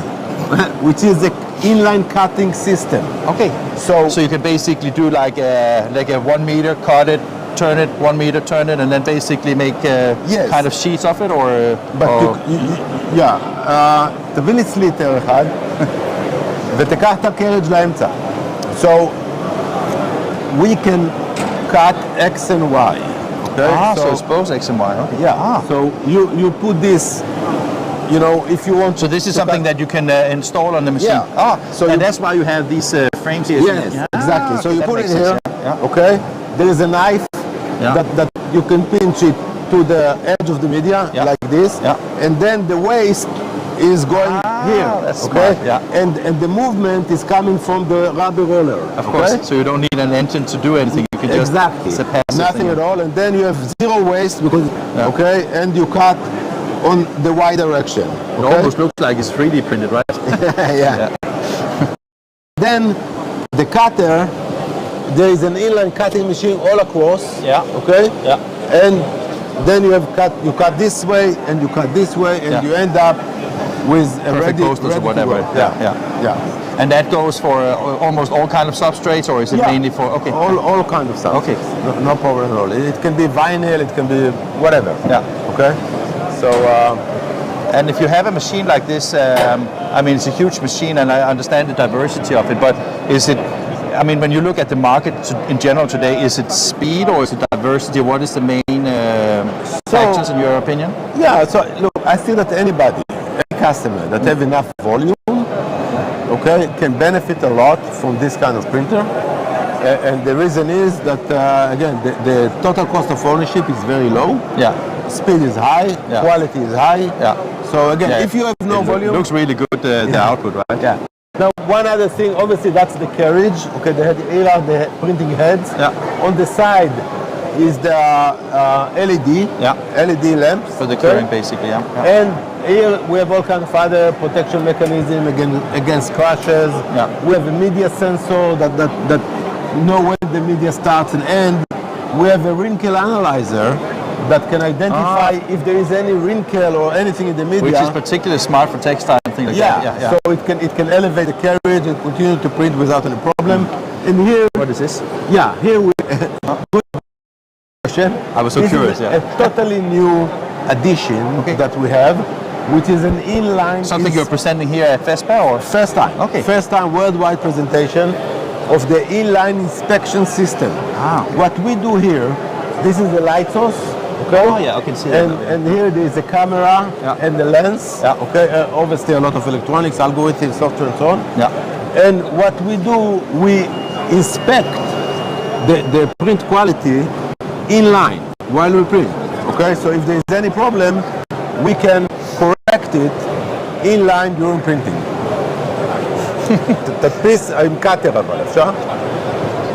תדפיס one pass. Okay, do a one pass printing with the cutter. Now I will show you now. It's good that you can give instructions to the operator, so you don't have to do it yourself, right? Yeah, I don't know how to do it myself these days. Honestly, I used to know, but that was long ago. That's fun. That's fun. Today my team, this is Yaki, one of my team members. But you can see my team; they have strong arms. You can see that, right? Yeah. And Jan doesn't like when I talk to him, but I always do that anyway. Okay, so you have I take that you have a EFI rib, right? We have a fire rib. That would be a little strange, even though. Of course we do. We do support other ribs as well. Okay, so people choose. Again, my philosophy in life is to go with the customer. Yeah. So if the customer, for any reason, should change or choose something, or already have something, or is used to do with something else, that's fine. Yeah. Okay, but obviously we are selling fire rib. That's our rib. Yeah. Now, what we will see right now, we will see printing in the fastest speed. Okay. Okay. So we have to. We don't have to blink with our eyes right now, right? Exactly. It is fast. I mean, again, it's going very, very fast. You will see. What I like about talking to you is that you are still so passionate about things. I am. I definitely am. Yeah. So you can see that the advance of the media is very, very fast. Yeah. This print is one pass, what we call one pass. Yeah. Okay. And you can see also the quality that you get. Really good, yeah. In this, and that is even the fastest. That's the fastest. That's the lowest quality. Now the cutter just works and cut previous sheet, right? Yeah. So you will see that the cutter is fully synchronized with the printer. Yeah. Okay. And you will see that it cut exactly at the edge of the media, right? Yeah. It's already finished, right? Yeah, so it just go to the other point in order to cut. And when you for example say, I mean, about all the different speed and quality you have, I was just wondering because again, that's our lowest quality. Yeah. It can't go any worse than that. Okay? Depending on substrates as well, right? Yeah, I know, but that's a challenging substance. I'm just joking with you, my friend. Self-adhesive is relatively... Now, again, we didn't put the slitters, but if we... Yeah, of course you would have the slitters on the side. Then it will be completely cut to size. Yeah. Okay. But when you say that you go, for example, in higher quality, is it just because you have finer details or so look, there are some customers that, especially when they do like solid colors, you know, like big bulks of, you know, same color, then they may be sensitive to any simple, you know, small variations. Okay, so then you may go to 2-pass, 3-pass, 4-pass. We have all kinds of possibilities, but many of our customers are really happy with the 1-pass. It's a sellable. You've seen it for yourself. It's a good quality, and it's all about the viewing distance and the customer requirements. Fantastic. We are just about to end here. It has been fantastic. Anything else you want to have as a last word on it, or it's a nice looking machine? And you sold it, I can see. Yeah, it's sold to a Franz Fischer. And what I want to say is that we have. So you don't have to have it in your suitcase back home, right? No, not this time. Not this time. Look, we have a very large product line. Starts from more of an entry level, 3.2 meter, all the way to several, to 3 meter, 5 meter, all the way to this top of the line. And what is nice about it is that everything works similarly.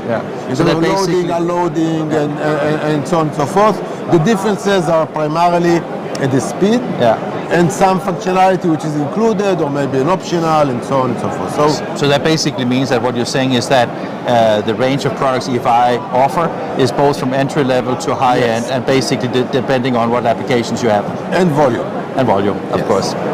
Hanan, great meeting you. Yeah, great meeting you. Thank you so much. Thank you. Thank you. Wasn't this just amazing to have a live demo where you even got behind the machine? I think it was. Hanan, he knows his shit.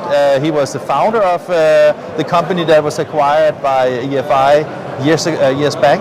And now we're going to another Israeli company that he was an Israeli company. Now he's EFI. But we're now going to talk to Kornit.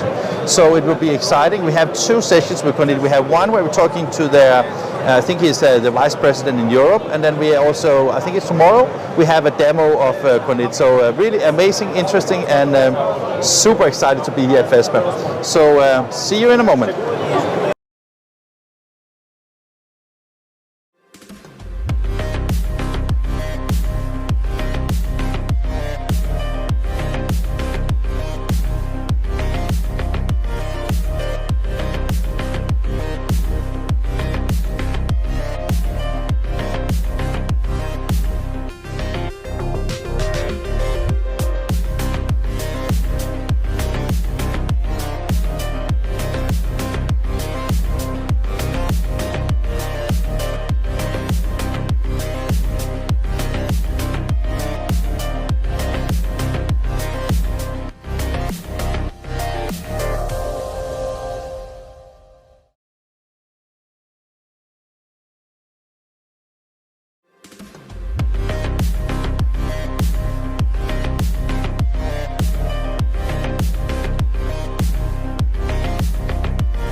I'm so sorry that we are a bit late, but that is that's a curse of being a broadcasting live. And we also have to change our guest. So on the screens it says Chris, but it's not Chris, it's Omer. Hey, Omer. Hey, how are you? I am good.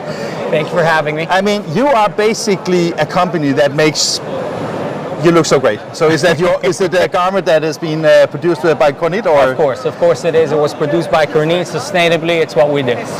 And let's dive directly into it. When I was in Israel some years ago talking to one of your colleagues, we talked about the sustainability agenda, because actually the textile industry is one of the most polluting in the world, right? That's true, yeah. But you have the solution for it, right?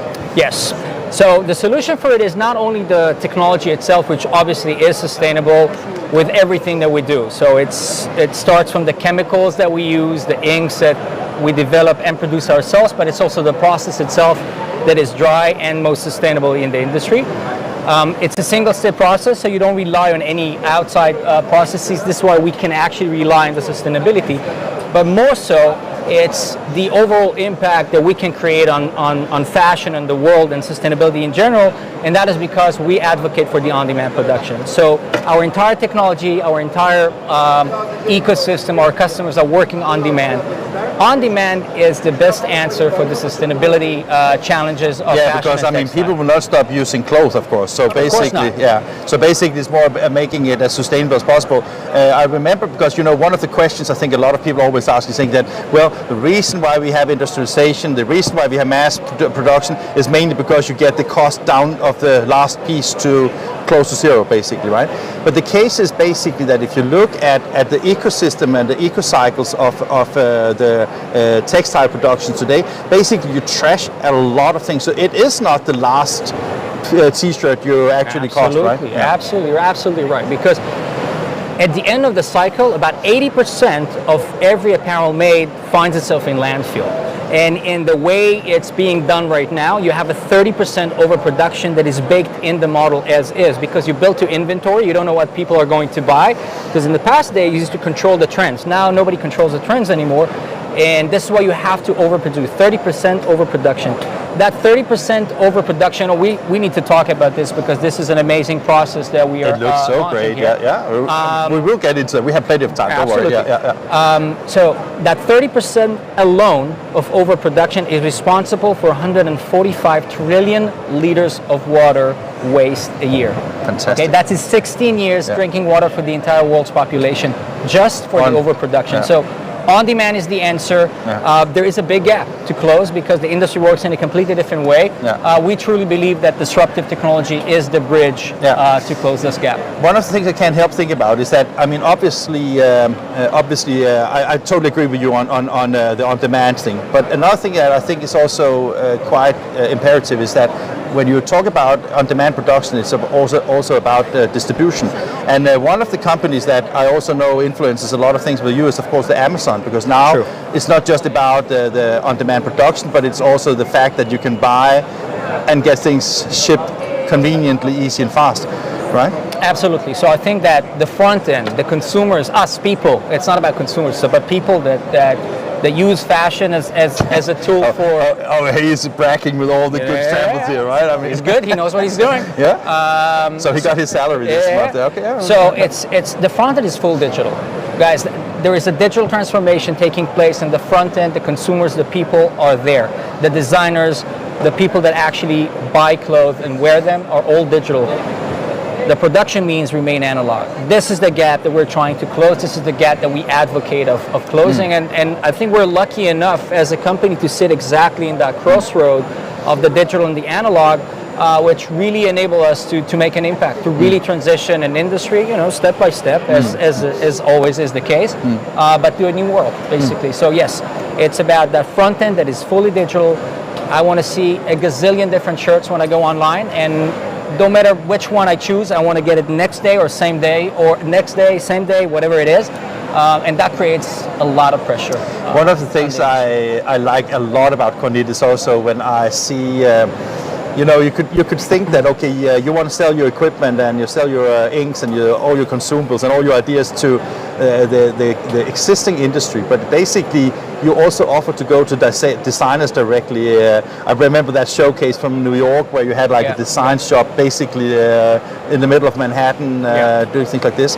Another thing is also that the way that you approach the market, I think it was just a few weeks ago you had a fashion show in Tel Aviv and in London last week. So you're basically also pushing a little bit the traditional boundaries of how you advocate technology, right? Absolutely. And I think it all comes from the understanding that technology is a means to an end. We don't do this for the technology. The technology is just our way of disrupting the status quo of fashion in the industry and really moving it and transitioning it digitally to where it needs to be, to sustainable and on demand. And in a sense, it's our attempt to really embed ourselves within that industry, because it's it's one thing to stand from the outside. Hey, you've been doing this wrong all these years. You need to do it this way. That's so easy, right? Yeah, it's easy, and it doesn't have the impact that we need and want to make. So this is why we embed ourselves within the industry, really trying to change it from within, really to understand it, and also, and this is super important, if you really want to disrupt something, you really need to know it. You can't just say, hey, it's disruptive. No, it's not disruptive if you really don't understand the process itself. Then you can disrupt it. So yes, this is why we're not traditionally positioning ourselves, hey, we sell technology because this is what we do. No, we really are true believers in changing the world, and technology is just our way of doing it. I think it would be fun to see a little bit about the technology, but before we do that, I remember when I was in Israel visiting you a couple of years ago, I think that at that time you were inventing a new bonding agent, basically make sure that you could make more little softer print on your textile. Is that remembered correctly? Or yeah, that's true. Is that where you are now, or is that you're way past that? That's a long time ago. A long time ago. No, actually, so where are you now when it comes to the actual feeling and sense of the textile today? So we always improve, and again, I think that improvement is what really kind of gets us one application at a time, another vertical, another application, because fashion, apparel, home decor, it's really big words. You really need to segment it. You see it here everywhere, right? So you really need to segment, and you really need to understand what needs to be done. So Also, we're talking about digital transformation. We're talking about doing on-demand, sustainable. Not everything needs to be on-demand. Not everything is supposed to be on-demand. It's like there are categories that are prone to that, and this is where we're focusing. So yes. So from a hand wheel perspective. But you can make 2 T-shirts if you like at the same time, right? Of course. So yeah, we have progressed dramatically since then, and I'll be happy to walk you through and we are here with the Atlas Max Poly. That sounds amazing. What is it? It is. Okay, so the Atlas Max Poly is actually our next, second generation of our poly decoration process. There is a big gap and a big challenge in decorating polyester. When decorating polyester, any technique of decorating polyester requires heat. That creates a phenomenon that is called dye migration, which basically means that you have to overcome it. We have a very, very different approach to that. We actually created a unique process that doesn't require high heat for curing. So that we, instead of actually overcoming an issue, we are actually completely bypassing it. Now that was very technical, but what it means... I was just wondering what you meant, but I was just trying to play, okay, I pretend to know what he talks about. Yeah, but what it means basically is that we can actually decorate any type of polyester, whether it's blended or not, whether it's brush poly or not. We can create a completely different and unique array of applications that you can see here. You have neons here, you can do a digital semi-transparency design. We have, in our Max technology, we have what we call XDI, which is the extra dimension. We can actually print in 3D and create decorations that, on the one hand, can transform analog processes to digital processes, meaning, for example, if with analog you do vinyl heat transfer, we can actually completely simulate that process digitally with digital printing. Like here, for example, it looks like a sticker, but this is actually printed. But also, we can actually create a completely new array of applications that cannot be done any other way. Let's try and find some. You have some great samples as well. Yeah, let's go and try check them out. Look at some. So, for example, this one with semi-transparencies, you can't do any other way. This is fully digital. This is, of course, a light fabric, but so you can't see it. But here you can feel it. These are kind of like different levels of. So this is also printed. Yeah, everything here is printed. So was that printed in the same machine? So yes, it can print on the edges, or is it just how you stretch it, or? It's how you position it. It's depending on pallets. Okay. So again, it's the standard industry colors, but also, if you can see here, neons. Yeah. And what I wanted to show you, okay, this for example is But Omer, can I ask a question? Because yes, maybe a stupid question, but there are no stupid questions, just stupid answers. Trust me on this one. Okay, but let me ask you a question then, because if you look at, let's say, the pink one here, for example, right? Yeah. That is dyed traditionally first, right? Yes. Yeah. So basically now you add a process. So that is a little bit against the sustainability thing you talked about, right? I mean, the ideal would be to print everything, right? That is true. Okay. However, is it too expensive, or is it too time consuming, or? It is too expensive and it's too time consuming. Yeah. Yes. So basically you say there is a starting point. There has to be a starting point. Now, this is where I think it's super important that we talk sustainability, we look at the big picture. Of course, understand that. And this is something very, very important. Okay. Now, let me explain. If this is printed traditionally, not on demand, then this shirt has a lot of friends that will never get sold. There's going to be 30% overproduction just for this shirt. I totally get it. I was just trying to understand whether I was right in my perception. Yes, so that was absolutely. Okay, but our way of making sure that these shirts will never go to waste and just printed and shipped to the consumers that actually desire them is to put that on demand. Yes. Yeah. In our view, as a holistic view, yes, you're completely right. We have to look at everything from cradle to cradle. Yeah. But right now, it's step by step. But of course, I mean, if you took it to that first extent, you would even ask, well, you do polyester kind of thing, Absolutely. right? So, but I don't, understand where your point is, and I totally agree that, I mean, the waste, the surplus, the interesting thing is also when we talk financial is that it will also influence the fashion industry from the perspective that you don't have to.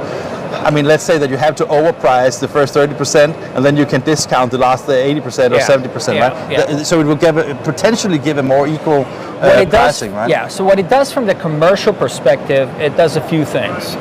So if you want to, like, the bottom line is that you never run out of bestsellers. Yeah.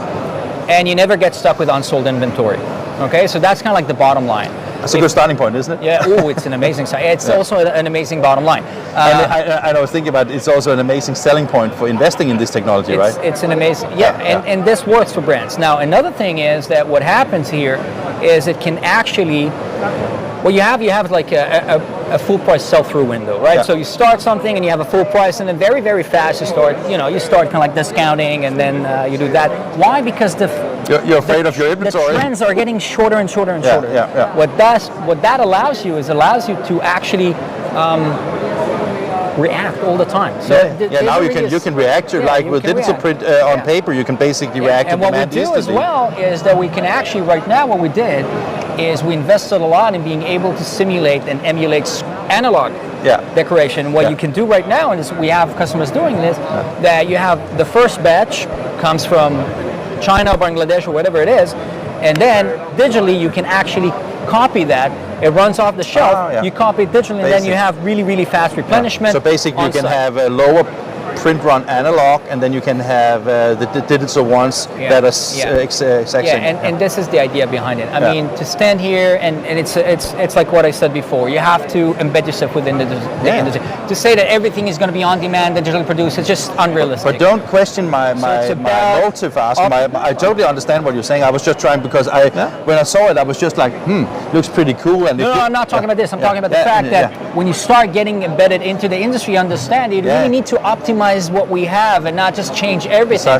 Because things are going to be printed analog, which is fine. We just need to optimize it on the sustainable side of things, on the commercial side of things, and also on the social side of things. Let's go and see some of the other stuff you have on the booth here. Where should we go? This way? Yeah, why not? Okay. So let's go from the outside, but here everything obviously was printed on Kornit, so home of course, decor, so and that actually takes us to the Presto Max.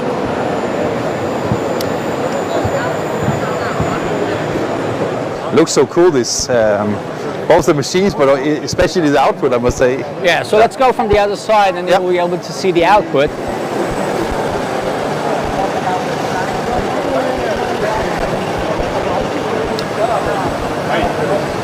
Okay, so this is the Presto Max. Maybe if we stand over there, it will be better because you'll see the controls. But let's start from it. Yeah. So this is the Presto Max. So that one was the Atlas Max Poly. This is the Presto Max. So let's talk a little bit about the Max. So the Max is our newest generation of printing engine, which basically is all about quality. I think that in many aspects, digital printing for fashion had its niche. It had its niche where it was really, really good, but it didn't really expand beyond that because of a lot of limitations. A lot of them are quality limitations. The idea behind the Max printing engine is to actually, break those barriers, break those challenges, and actually really start working with the highest brand standards. And this is what we have here. So we have retail quality, high retail quality. We have unique applications. Here with the Presto Max, we have actually white printing on dark fabric. Fantastic. Which is something that also a lot more sustainable, right? Because usually what you have to do is you have to print everything and then except the white. So what we do is we actually print white on dark fabrics. And you have that softness that. This is actually crepe, so it's the same here. Again, if you see here, this one. Neon, so it has white on dark fabric, it has neons, it has the Max capabilities. Some of it is what we call XDI, the extra dimension. So here, it's going to be difficult, but if you touch it, it looks exactly like embroidery, right? Oh, yeah. This was printed, guys. This is the XDI that I was telling you about, the XDI. Yeah, so you had like the 3D kind of... So this is printed. What we actually do is we actually have also a software, we call it Digitize, that can actually simulate different types of stitches and embroidery effects, and you can actually use printing. Again, this is why I said we use this for decoration, not only for printing. It can actually emulate a lot of different things. When you have this kind of technology, is that UV based then? No. Because you have always been water-based, right? It's water-based. Yeah, I was just water-based. Because I was just thinking that when you have layers, I thought that you needed to dry the layer before you get to the next one. This is water-based. Okay. One of the key capabilities that we have here is we have the capability to fixate the ink on the slide. So you can not fix with it UV, 2 times. not or, with UV. Yeah. Not with UV. It's Yeah. not cured. Yeah. Like with UV, it has to be cured here. Yeah. But it is fixated. It's not moving around. This is what enables us to actually build layers. Yeah. So the modular curing system, is that more like still like heat? It's dry heat. Yeah. It's just dry heat, and that cures the ink on the fabric. Yeah. But because we can control it in fluid form, this is how we can build layers on top layers. This is why we can create all these unique capabilities. And that's the uniqueness of the process of Kornit in general. So this is why it's a single step. So how is the fashion industry? I mean, they must be just like crazy. I mean, you can be a designer and then you can make your own fabrics, and 10 minutes later you have a dress kind of thing, right? Yeah. So with designers, it's an interesting journey. So we're technology geeks. We come from technology. This is what we do, and this whole world of designers is. And then you have designers that likes to write with that drawing, right? It's new for us as well. Yeah. And it's an interesting relationship because it always starts a very similar way and ends a very similar way. And it starts with kind of like trying to understand, oh, can you do that? No. Can you do this? No. Can you do it in this format? No. Can you write this? No. And then once you understand what are the capabilities of the technology, and then you unlock the potential, and then this creativity goes out, it just flies, and it's amazing. And as you said, as you mentioned before, one of the best ways for us to actually learn and demonstrate it is with the platform that we created, which is the Kornit Fashion Week. Which is a platform for us to you can also showcase customers basically to really convey the message for an alternative fashion industry which is sustainable and inclusive and diversified, and this is how we came to start creating that platform which we believe is an amazing way of conveying this. I have a question, and I know you're probably running out of time. I'm just it's so fantastic talking to you. I mean, when I look at, for example, this one, right, where you see that it's basically really nice cloth you get out of it, right? I mean, if you then want to make like a T-shirt or a dress or anything like that, will you still need to hand sew it, or is that technology that is also starting to get automated? I mean, to have true demand, basically you enter your measures and you make your design, and then it comes out automated, right? Yeah. So we invest a lot in automation, but not in that segment, right? Or you could be. We're looking at that segment as well, but to be honest, it's crazy. It's automating sewing on different silhouettes, on different fabrics. Must be so difficult, right? It's a crazy challenge. In general, I can tell you that automation, not us Kornit, us as humanity, we're super good in automation when it comes to rigid objects, but when it comes to like objects like textile, it's becoming super difficult. So yes, this is the holy grail. You're absolutely right. But in the meantime, what we do is we do it differently. So we in every automation, it's about what do you want to do? Do you want to replace the person, or do you want to assist them? So what we're doing right now is we're trying to assist the people that actually do that. And it's interesting, there are people that know, there are makers everywhere. And that's insane. It's like you have food and agriculture everywhere. Even Hong Kong, people grow their food on the rooftop. Same with clothing. Same with textile. There are makers, designers, and makers and people that make it everywhere. And our job is to make it easier for them. So it's not about. I think it's going to take a while since full-blown, full-scale automation will replace in sewing, because it is difficult. There are buds here and there, but it's a vision for the future. Last question. Sorry to interrupt you. It was I was just like, who are your customers for this equipment? That's a super interesting question. So we've seen a huge change in the last few years in customers. Yeah, because that has changed Kornit as well, right? Because your starting point was more on the dramatically. That has changed us dramatically, and it's a journey. And what's interesting about this journey is that. We always add additional target audiences, but we don't really lose the old ones, which actually makes it interesting. So I would say that up until about 5 years ago or something like that, our most successful customers were textile decorators that were, I would say, tech savvy. That understood that the future isn't digital and they need to separate themselves from the pack and need to be ahead of the curve. But that completely changed. I think that in the last 5-6 years or something like that, our most successful customers are actually IT. Oh, really? IT companies. People that come Who from should have thought that, right? People that come for e-com. People that understand that on-demand, sustainable fashion in the e-com, in the digital ecosystem is just an amazing vertical.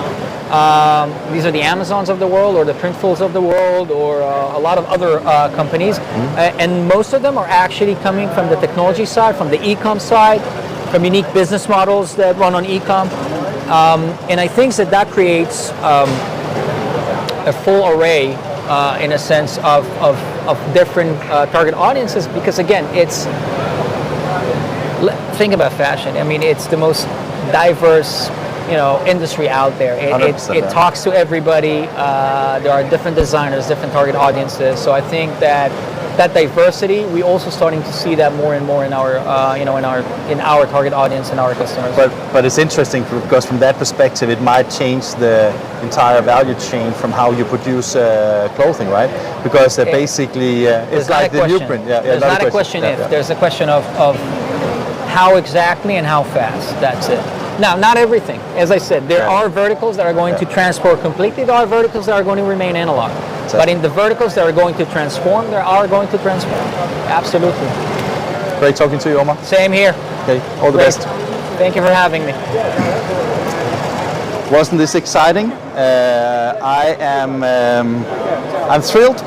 It was great to see, just get a little peek inside to the Kornit, basically. And this basically ends our live stream of today. Tomorrow at 10 we will be back, and we can't wait. We have an exciting program tomorrow as well. And see you. That's what you want.